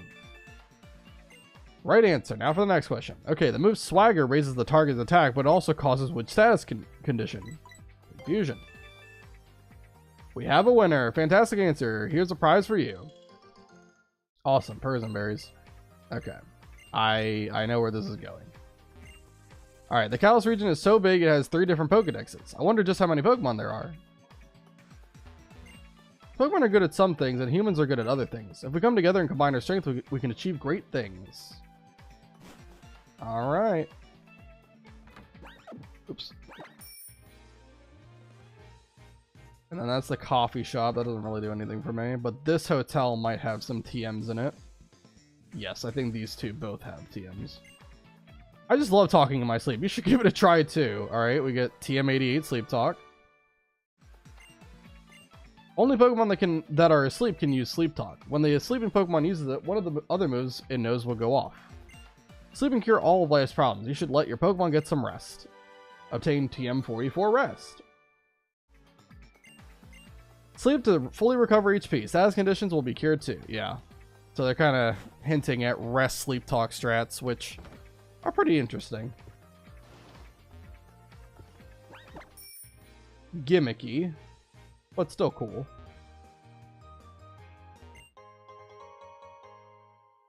Alright, is there any other house I haven't been inside of yet? Oh, this is the clothing store. I didn't look at the sign.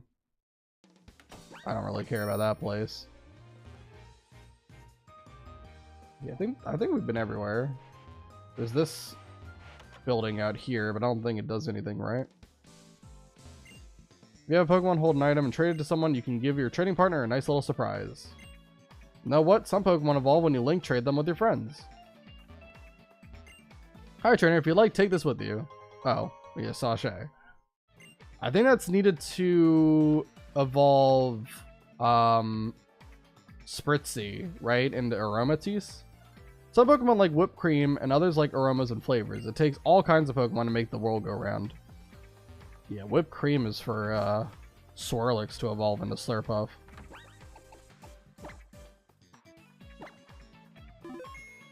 Alright. Cool, now let me pull out the dowsing machine. Let's get some hidden items. Get this ether.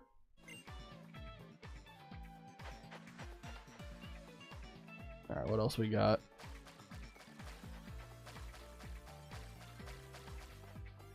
Really nothing? Okay, here we go. Perfect, we get a pearl.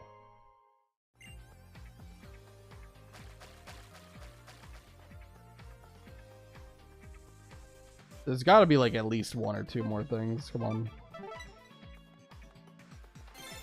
Oh, right here. X speed. Gotcha. Sure.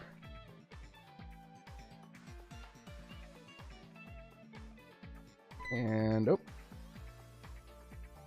oh dear, if you're here for the bicycle race, I'm afraid you're too late. The race is over and I took first place. I feel bad that you missed it. Here, allow me to give you the strength HM and consolation. If one of your Pokemon uses the move, it will be able to push large rocks around. Obtained HM4 strength. However, if you want to use the move outside of battle, you'll first need a badge from the gym I run in the city. On that note, I'll be waiting for you in this gym. Come challenge me at your leisure. Cannot read. Truly tragic times. Alright. Get a protein. And if we slide down here, we can also get this. X defense, sure. It's kind of weird that they give you the strength HM before you fight the gym leader, but I guess that's not the first time that a Pokemon game has done that. Alright, let's get on our bicycle. Let's go all the way up here. There's another entrance to Connecting Cave that's up here, but we need strength to get 2 of the TMs, I think. Use protein on Quilladin or Snorlax. Yeah, we can definitely do that. Oh. We can definitely do that to increase their attack. I'm not 100% sure if I really need to do that, though. I think they've got enough attack right now, but yeah, the vitamins will possibly come into play later, like especially if I like, you know, just have so much money that I can just buy a bunch of them too. I don't remember where you can buy them from, but let me go over towards the water, and I'm gonna get my encounter from Salage City here.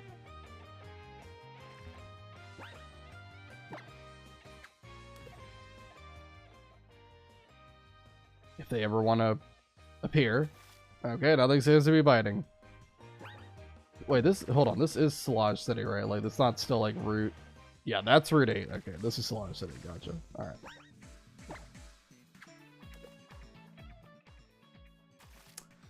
I mean...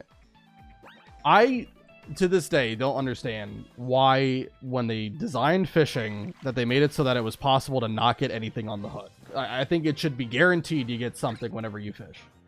Anyway, the only Pokemon that you can get here with the old rod is Luvdisc, and the reason why this is really important is not because I plan on using Luvdisc. Luvdisc is a pretty not great Pokemon, notoriously, but it can be used in a trade in this very city.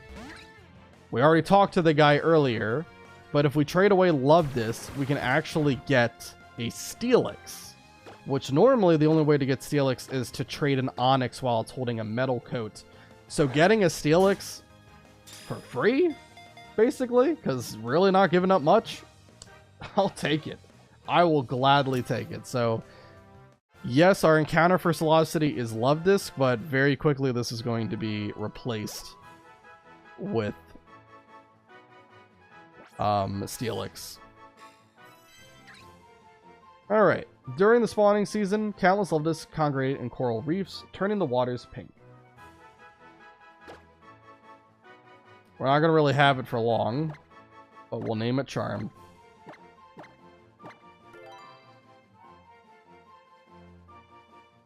Alright.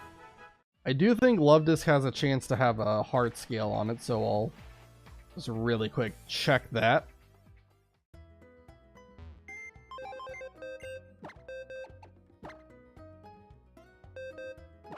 And it does. Cool. So let's take that off before we trade it. And then we just gotta talk to this guy. And he's moving. Alright. How about this? Would you like to trade a Luvdisc for my Steelix? Absolutely. Here you go, buddy.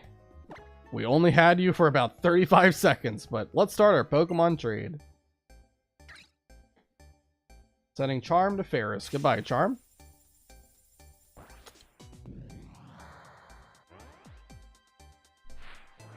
Yep. As a reminder, even though it's a Nuzlocke and, like, you know, you're only supposed to get, like, the first encounter on every, like, you know, every new area, we're allowing trades as long as you meet the requirements through the Pokemon you obtain via your actual encounters for each area. And all we're doing is Steelix is now going to be considered the encounter for Salage City, right? Instead of Luvdisc. We kind of, like, traded both Love Disc away, and also what the official encounter that I have written down is. So if we encounter another Love Disc somehow, which I don't know if we can, but if we do, that would not be Species Clause. But if we encounter an Onyx, then that would be Species Clause. Just as a way of explaining it. Alright, so I think there's only a couple more trainers I gotta really quick take out. I don't really have to take him out, but I want to take him out. I want more money. Can't get enough money. Hello. You're a big one, alright. I can tell from my years of experience as a fisherman. Call me fat? You are challenged by Fisherman Shad. We get Shelter. Mono water type. That probably knows Icicle Spear. And if it has Skill Link, that can hit 5 times. We'll go Bulldoze, lower its speed, and that probably will allow me to outrun and maybe take it out with Chip Away next turn. I don't think Chip Away was going to kill Shelter. This thing is very bulky on the physical side.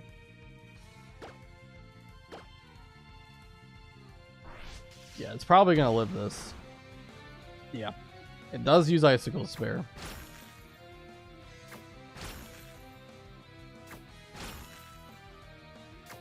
It might have Skill Link. Entirely possible it has Skill Link. Alright, Chip Away. Oh, they use Protect. You can only stall for so long, buddy. Eventually, it's gotta go.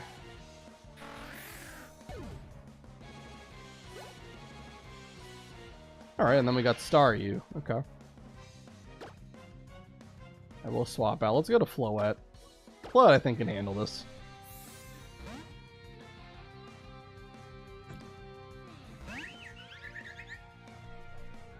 Swift. 11 damage, okay. It's fine. I mean, Floette does have more special attack than physical, but I think Razor Leaf is still the better move. Has more base power. And it's super effective.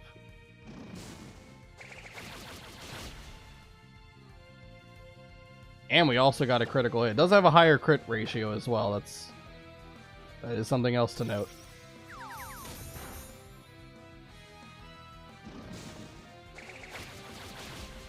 Nice. Good job, Floette.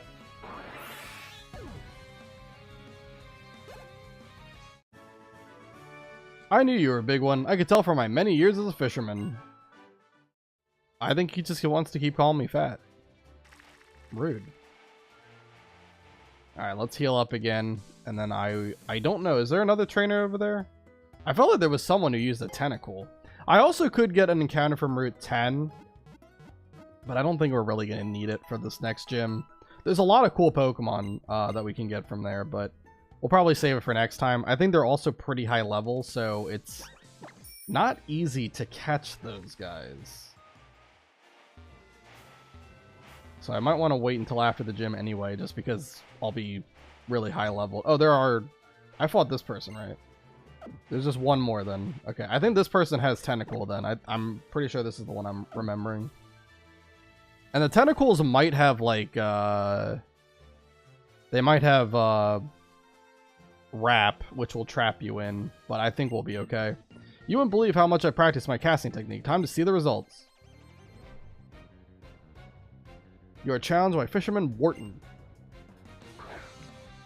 He's gonna have 3 tentacles. Holy, my god. Really loves his tentacle. Okay, goes Constrict. That's a very low damaging move.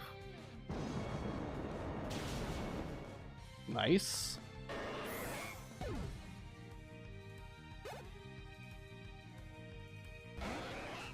Alright, 2 more. Use Acid. That could lower special defense. But it doesn't. And Bulldoze takes it again. And there's just one more. I don't know if they actually do know Wrap or not. They might not. But either way, Snorlax is kind of just mowing through their whole team here. Bubble Beam. That can lower speed, but Nothing too scary about that, because we're already slower. Alright, and Tentacle is down. There we go. That is officially all the trainers outside of the Sky trainers that I don't care about. I guess I need more practice. Yeah, I don't care to do the Sky trainers, so I think that's at that point, I think we're now completely justified in using rare candies, because otherwise I'm just gonna have to grind using like the actual wild Pokemon around here. So let's go ahead and change up our team. Here also, before I put some Pokemon in the box, I'll give them some rare candies, so I don't have to do it later. We're definitely not going to use Butterfree and Farfetch'd for this next gym. So I'll get them to 20. Oh. Psybeam, that is better than Confusion. We'll take that.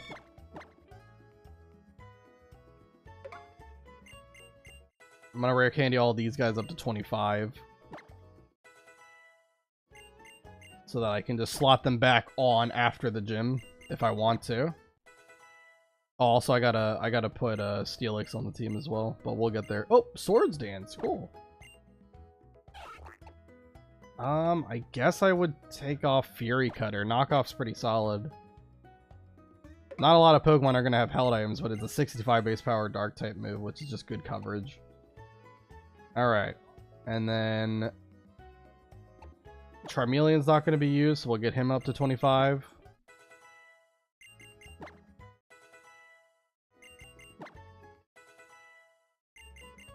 Okay. So let's put all those guys in the box, and then we're going to have to completely rewrite our team here.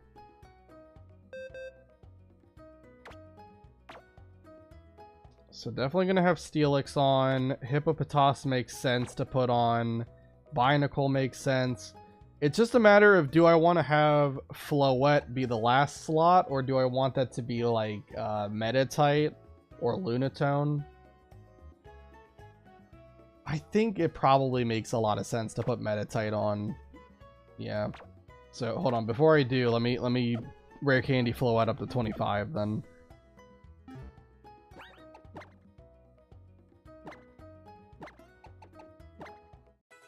Again, just so we save time. Oh, it learns Wish. That's pretty cool. Let's get rid of Tackle for that.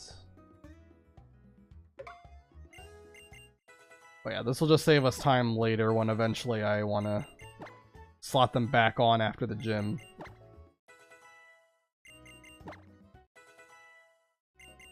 Alright, 25. There we go. And it learns Magical Leap. That actually would help for the gym. But I think it's fine to keep it in the box for now.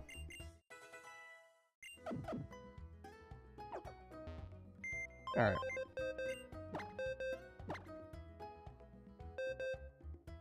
So let's go ahead and put Metatite on the team. Alright, so this is going to be our new team for this gym. The rock type gym. Alright, so let me rewrite everybody here. So we got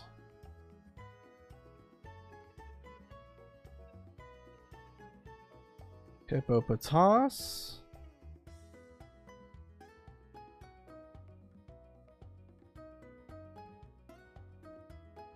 We've got Steelix.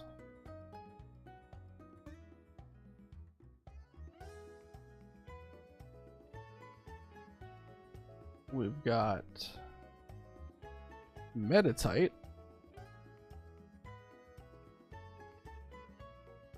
And Binacle. There we go. The whole squad is here. Alright. Accurately updated. Let's see if there's any TMs that all of them can learn as well. Shadow Claw would be kind of cool for Binacle because it has tough claws. Why not?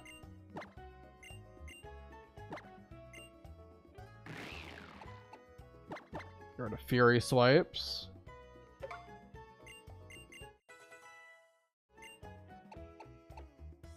Okay, let's see. Bulldoze is definitely really good for a lot of these guys. We got 2 ground types who can learn it, so gotta do that. Get rid of tackle for sure. Not really helping you in terms of coverage, so. Steelix has to learn it. Steelix has kind of a pretty annoying moveset, so yeah, learning Bulldoze will help a lot. Those also have Gyro Ball, and you get Curse at some point, which will help out with that. But yeah, we'll get rid of all taunt. I don't even know how to pronounce it. I'm not gonna try. Autotomize or something like that. Something like that. Wow, Binacle can learn like so many of these. Look at this. Venoshock is the first time I could learn some. Look how many you can learn. Can learn literally everything except Venoshock. That's it. Holy crap. Alright, we're definitely going to teach it Hone Claws.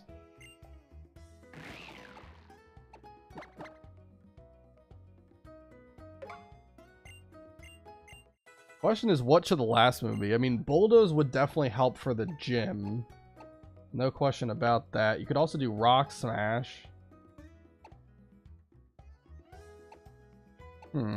Yeah, maybe we'll do both. We'll just do Bulldoze and Rock Smash. Bulldoze will help with speed control and obviously hitting super effective. Rock Smash can lower defense and also hits super effective. So, yeah, we'll get rid of Slash and Water Gun.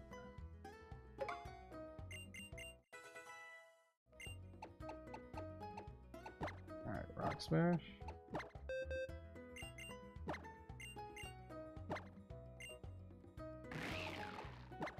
Yeah, we don't need Water Gun. It's really not much of a special attacker.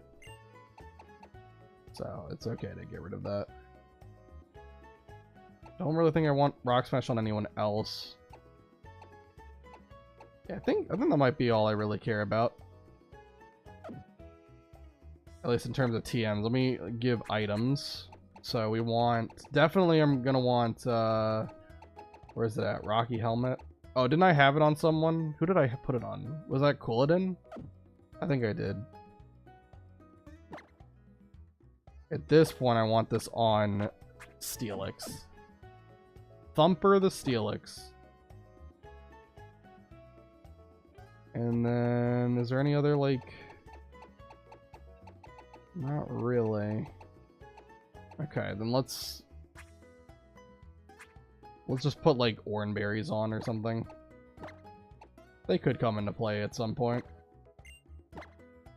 Oops, not use. Give.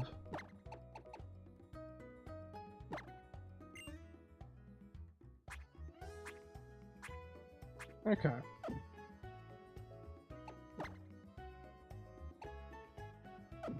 And now I'm going to go ahead and rare candy some of these guys up just a little bit. Not all the way to the cap. We are going to have to fight... Well, I'm going to fight all the trainers in the gym. So don't worry about that. So I want to give myself a bit of a cushion just in case. But we're going to at least get them all to like 23, I would say. I think that should be enough. There's like, I think 4 trainers in the gym. Maybe 5. Mud Slap. No, don't need that. I don't know when Binacle evolves, but I know for a fact it ain't going to be in the first 25 levels. Clamp. It is a physical attack that, you know, traps, but I don't think we're going to need it. It is also a water type move, but has accuracy problems, and I'm not really going to click it that much, I don't think. Alright, 23, that's where we're going to stop for now, and then we'll go to Meditite, do the same thing.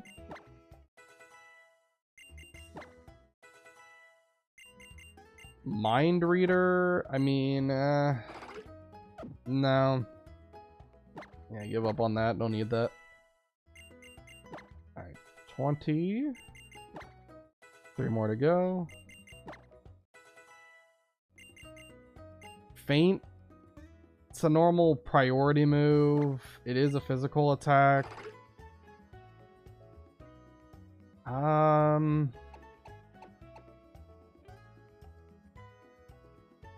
Nah, I think I'm okay. Just don't really think I would ever click it over Rock Smash, truthfully. Alright. And then we'll get Thumper up to 23. It's learning Smackdown. Get rid of Rage for that, I guess.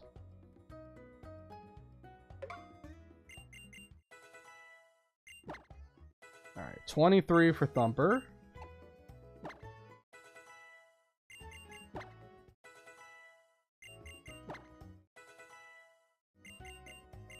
I'm not gonna do Takedown now.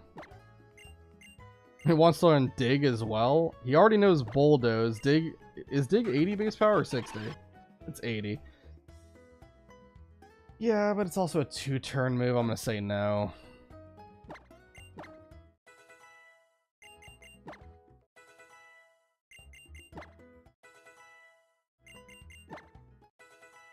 Alright. Hippopotas is level 23, and then we just need to get Snorlax to 23, and then everyone will be good. Okay.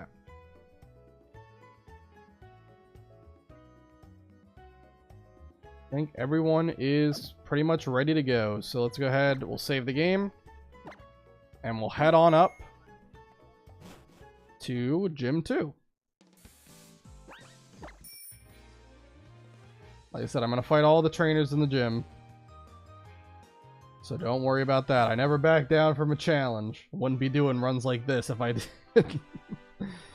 Alright.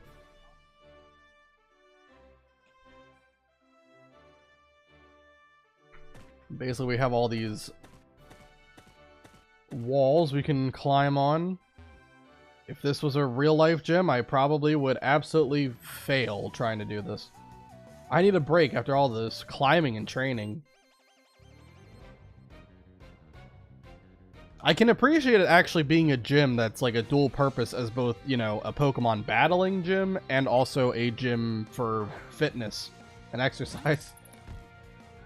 Pretty on brand right there. Alright, we've got Snorlax versus Dwebble as our first matchup here. Let's just go ahead and hit it with Bulldoze. Main attack. Wow, that actually... Okay, crit, but that still did a fair amount of damage. Crit or no crit. Oh, I also crit. Okay. Bulldoze takes it down to... Oh, wow. It's still faster even after a -1? Wow.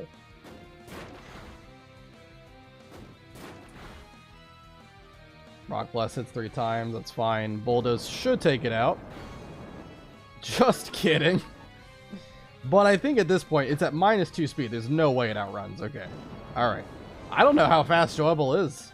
I know Snorlax isn't very fast, but I thought for sure we would outspeed it after a -1. And then we got Relicanth, which is Water Rock. Pretty cool Pokemon. I'm going to swap to Quilladin. It's quad weak to grass, so... Gonna use Yawn on me. I think it's fine. We're definitely not gonna one-shot it because it's just so goddamn bulky. I could go Leech Seed as well. Maybe I'll do that. That way I don't have to swap out and just stay in with Quilladin. Rock Tomb. We do have pretty good physical defense. So we take that moderately well. 15 damage. And Leech Seed recovers... about 10 health, so that's actually pretty good.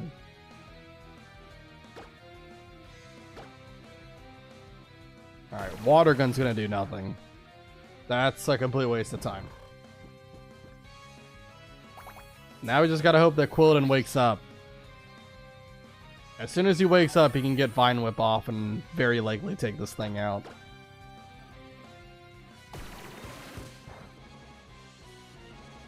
There we go. Vine Whip hits. And yeah, this thing, that's how bulky Relicanth is. He took that 4x super effective move pretty well. Alright, Yawn's a waste of time at this point. You're definitely dead here. Alright, Relicanth is down. We'll get a decent amount of experience for all that.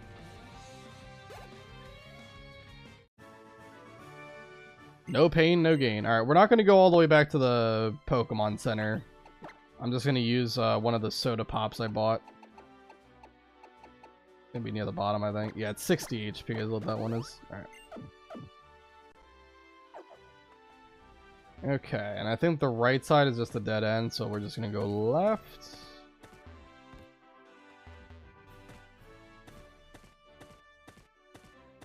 And there will be a trainer nearby somewhere. Are they up they're up the wall. I could just barely see like the hat when it was turning. Alright. I'm ready to go. If you think you can find a weakness in my defense, come at me. You are challenged by Hiker Craig. Send out Rog and Rolla. Alright. Go ahead and use Bulldoze. Probably still gonna like 3-shot it though. Oh, actually, no. We'll 2-shot it. We do have that plus attack nature. I kind of keep forgetting about that. Yeah, plus attack nature is definitely helping us a lot. Because I don't think that would have been a 2-shot without it. Oh, a battle is a battle. You're not going to come at me whether you find a weakness or not. Or you're gonna... I don't know if he said you're not or you are, but...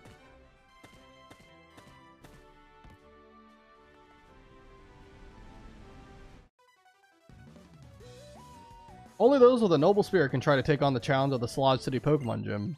That's a mouthful. Alright. You are challenged by Rising Star Manon. Okay, we got a Soul Rock. It's gonna be immune to Bulldoze because it's got Levitate.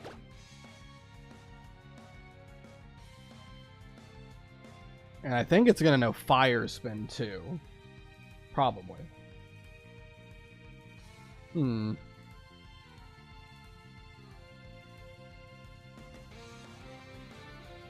do I want to go to? I mean, I could swap into Binacle. I mean, Quad resists fire.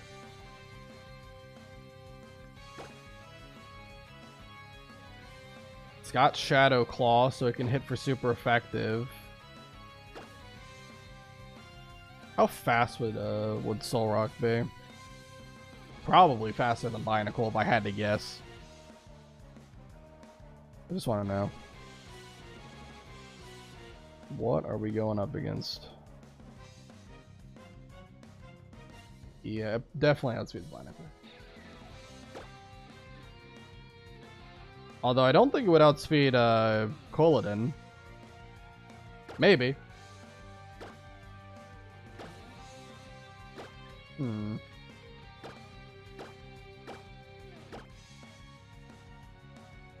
Solrock also doesn't like have that insane of a special attack stat. It really doesn't.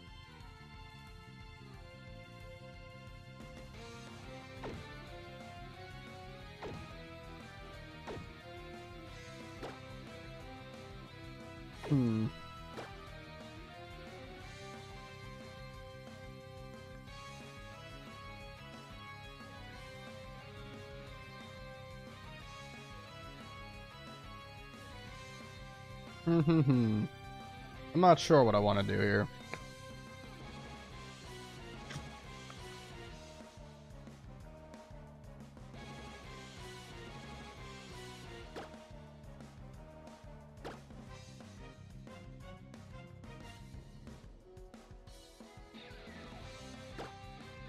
How hard would Binacle hit? Binacle, even with Tough Claws, I still don't think is hitting as hard as Quilladin's Vine Whip. Yeah, I think I might go to Quilladin. Fire Spin's gonna do some damage, but I think we'll be able to take it. If it does end up using Fire Spin at all, it might not even click Fire Spin. I just don't want to get trapped in, I guess. That's the only thing I'm worried about, is getting trapped in.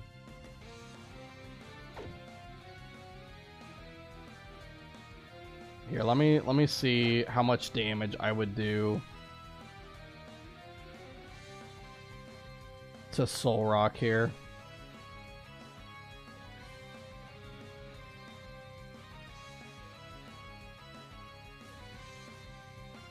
Yeah, it's probably going to be a 3-shot.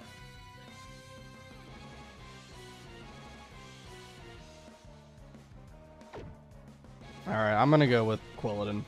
Let's stop beating around the bush. Let's just go to Quilladin. I believe in him.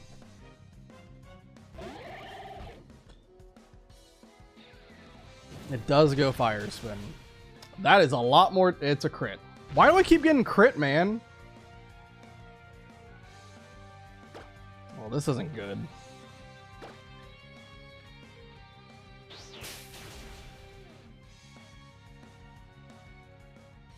Oof. Oh, we're in a tough spot here. This is probably a range to kill.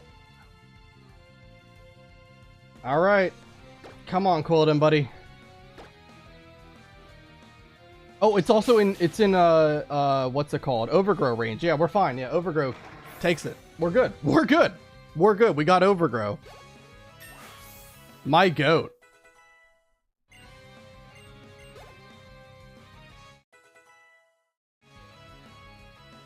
Oh, but he's got another. Oh my god. Well, Lunatone doesn't know Fire Spin though, right? Lunatone doesn't know it. That was scary as heck. Lunatone does not know Fire Spin. No, it shouldn't at least. Unless there's some crazy thing that they did, but no. Alright. That was a bit scary. Gonna be honest, that was a bit scary. I wasn't expecting Fire Spin to do that much, but granted, that was a crit. That was like 20 damage with a crit. Okay. Well, it can't trap me in, so let's just all catch our breath. That was scary, but we're okay. Let's swap to Pugilist. With Psywave, I already explained this earlier, but I'll explain it again. The damage that Psywave does is basically you take the level of the Pokemon and you multiply the damage, or multiply the level by like a random number between 0.5 and 1.5, and that's how much it does. So the highest roll it could get is 33 with Psywave. And looking at it, that's probably also the only move it knows. Unless it knows Rock Throw. Psywave did do a lot to me just now. I mean, I could swap out. Yeah, that's probably better. We're swapping to everybody. I mean, Psywave definitely wouldn't kill me, but I just don't know if it knows another move. One Hypnosis and thankfully missed. Alright. We'll go Gyro Ball.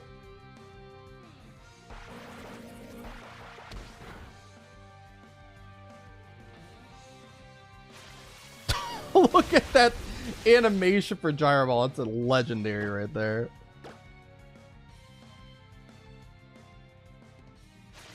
I love that. That's so good.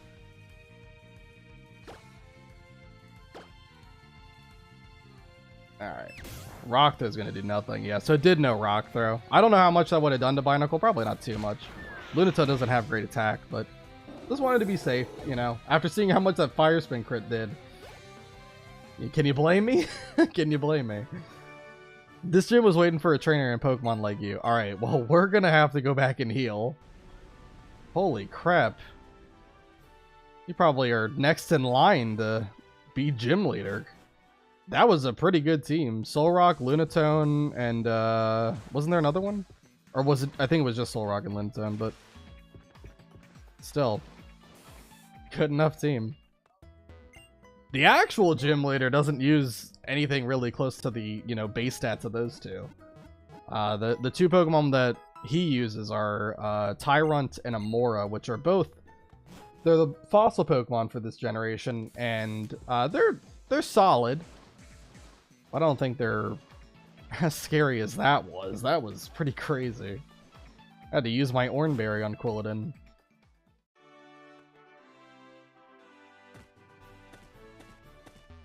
But yeah, Overgrow actually coming into play for once.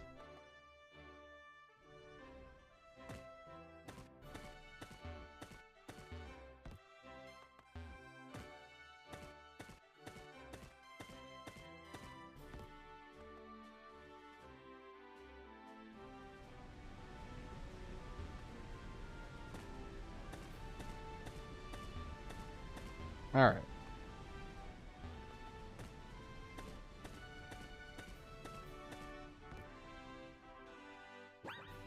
Okay, we got this guy. Should be last trainer before the gym leader, so let's go ahead and fight him. You know what? Climbing is a lot like solving a puzzle. It's a game of logic. Sure thing.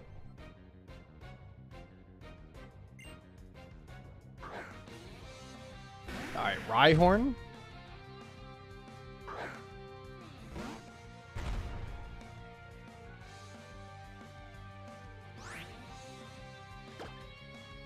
Just go ahead and use Bulldoze. Nice, good damage. We both lowered each other's speed. Dude, why am I getting crits? This is the third trainer battle in a row that the first turn I've been crit. What is going on, dude?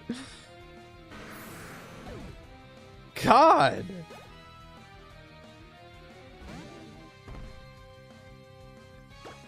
I know I crit one time, but I mean, it doesn't make up for them getting so many crits on me. They're not even using moves with like a high crit rate. Oh, well, I just crit again. Okay, so maybe crits are just in the air today. I don't know what's going on.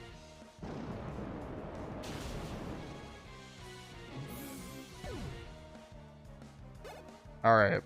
One more Pokemon. It's an Onyx. It could have Bind.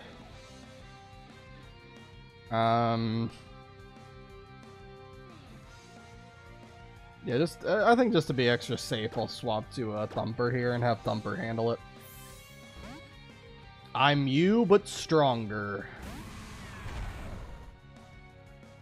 Yeah, it does have Bind.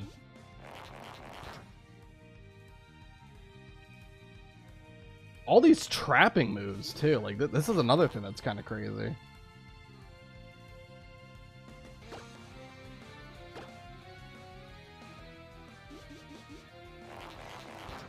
Alright, Bulldoze is definitely gonna take it down to maybe all the way? Nope. Onyx does have pretty good defense, so... But... we're good. Alright.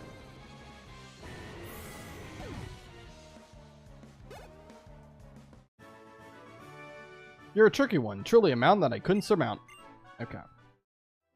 So officially, at the very top is the gym leader. So what we're going to do is just head back down, heal up. We're going to rare candy everybody up to 25. Again, that's the level cap. As soon as we beat the gym, the level cap will raise, I believe, to 32. I'll have to double check that. But after we beat the gym, I think that we've done a lot today. And I think it'll be a good place to stop. So next time, we'll see how much further we can get. Maybe we can get to the third gym. I think that's pretty possible, pretty likely. But as a reminder, next Tuesday, I will not be streaming. Usually I stream on Tuesday and Thursday, but this next Tuesday will not be streaming. Thursday, I probably will. It's not guaranteed, but I think I should be streaming on Thursday again. Alright, so I'm going to rare candy everybody up to 25. Rock polish, that's pretty good. I don't know if I want to get rid of anything, though. Yeah, I don't think I want to get rid of any moves at the moment. Alright. So, Binacle, you're at 25. Meditite, you are at 25. Get Calm Mind.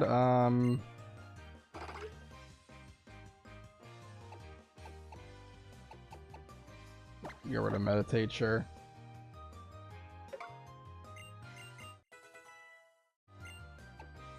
Alright. Thumper, you're 25. Dragon Breath? No. You're not a special attacker. And then Hippopotas, you're 25. And Santum, nope. 2 inaccurate. And Snorlax is level 25. And he gets Body Slam too. Okay. It's not really going to help too much considering it's the rock type gym, but we'll take it anyway.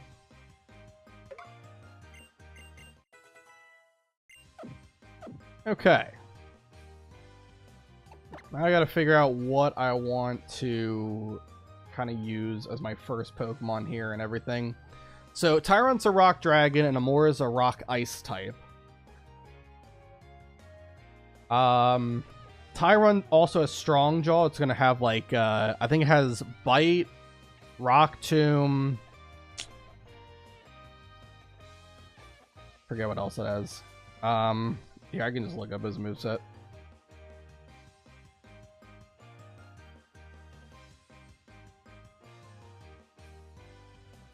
Alright. Yeah, the Tyrant has Rock Tomb, Bite, and Stomp. And Amora has Aurora Beam, Rock Tomb, Thunder Wave, and Takedown. Okay. So an interesting thing as well, Rock Tomb will not actually be used, at least I don't think it will, if the Pokemon is already outspeeding. So if Tyrant's faster than whatever you have on the field, it shouldn't click Rock Tomb. Maybe it clicks it if it sees a kill with it, but I think for some reason the AI doesn't really like to use it. It already naturally outspeeds. But I think leading with Thumper makes too much sense.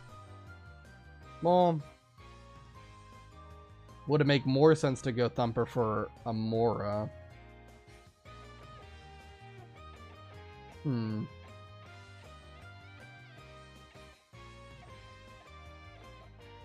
Because we could lead with like Snorlax first.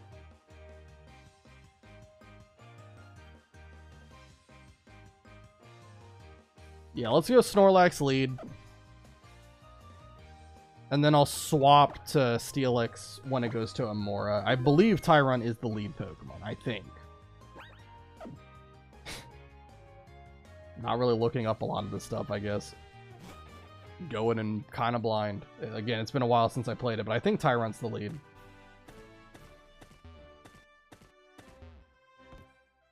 I mean, even if it's not, like, Snorlax is still going to do fine against Amora. It has Takedown, which is boosted by Refrigerate. That's Amora's ability, which turns all normal-type moves into Ice-type moves, and they get, like, an extra 20% power boost, as well as the stab bonus. So it's going to hurt. It is going to hurt, but the big thing with Takedown, it has Recoil.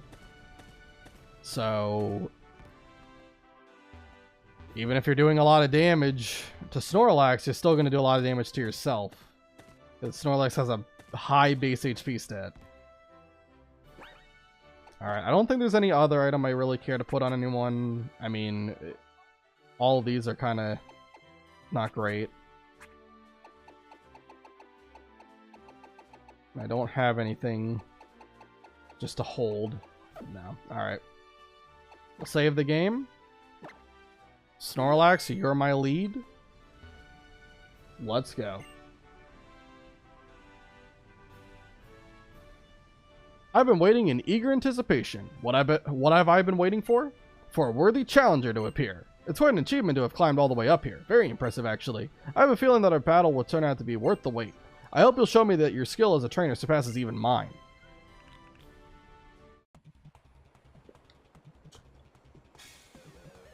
Alright, versus Grant. Here we go. Oh no, Amora is the lead. I don't know why I can't remember things. It's fine. It's alright. It probably would have been better to lead with Steelix then, because we could have just erased this thing with Gyro Ball, but whatever. Alright, let's go Bulldoze. It's gonna T-Wave me. Okay. Short.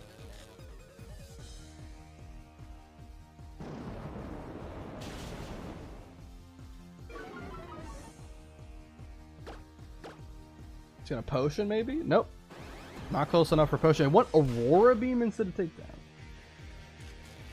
Takedown I definitely think does more damage by quite a bit. But it likes Aurora Beam here. Cool. Alright, Amora's down. I don't think takedown would have like killed me or anything like that, but it definitely would have done a lot. Probably like 40 damage. Alright, now let's swap into Thumper. Probably going to use Bite. We've got Rocky Helmet, so that also damages Tyrant by using it. And now I'll go Bulldoze. Just have to hope I don't flinch, and then we should be able to destroy this guy. Why do I even say anything?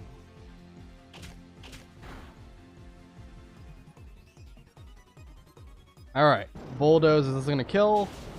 Yes. Alright. And that's it. That's the gym battle. Yeah, the gym leader really wasn't even the strongest trainer in the actual gym. That Solrock Lunaton trainer was very scary, but we're okay.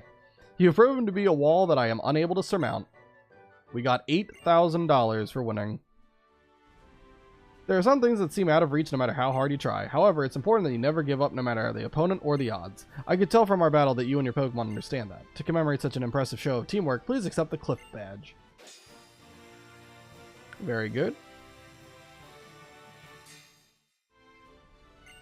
With the Cliff Badge in your grasp, you should have no issues working together with Pokemon up to level 40. This applies even to Pokemon you've received from other people in trade. And that's not all. You also get this. It's Rock Tomb. With this move, a Pokemon that can hurl rocks at its target, not only inflicting damage, but also lowering the target's speed and preventing it from moving. Now that you've become a master wall climber and conquered this gym, it's time you thought about how to apply your skills in other areas. Think about how you can improve yourself, and as well as the Pokemon that are always by your side. When you find the answer, that's when you'll truly be able to smile. Awesome. Very poetic. Alright. I think we're going to head back to the Pokemon Center, and then we'll save the game there. I might also change up the team now that we're officially done with all this. Give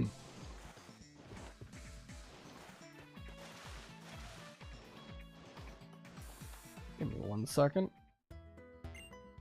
Alright, we'll heal up. I'm definitely going to keep Quilladin, Snorlax, and Steelix, but I think all the other ones are going to get benched for some other people here.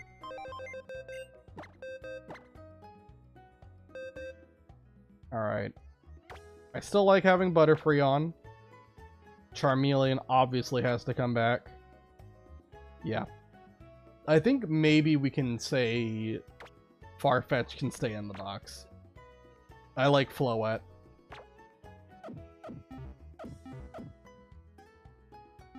Alright.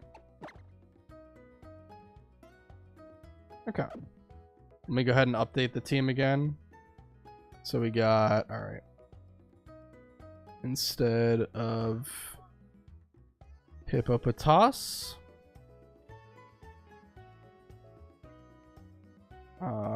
we put on Charmeleon for that.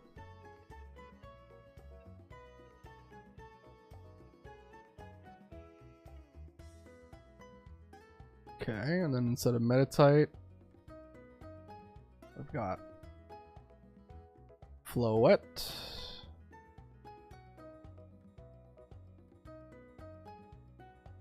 And instead of Binacle, who was the last Pokemon we put on? Oh dear.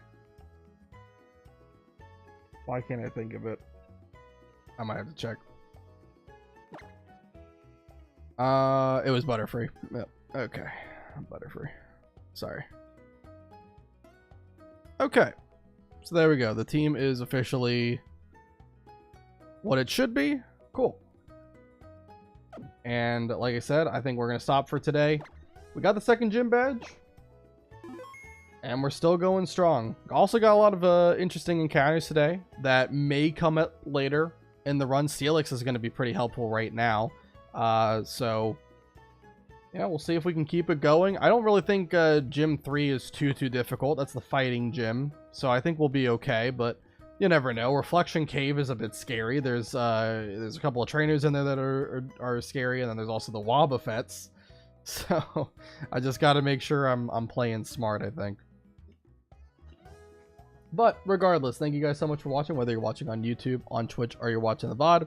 Thank you to Fun Cool, Brett, Doctor, Nick, Seveny, Meepist for all being here. You guys are awesome, fun to talk to, make for a lively chat, and I will see you all next time.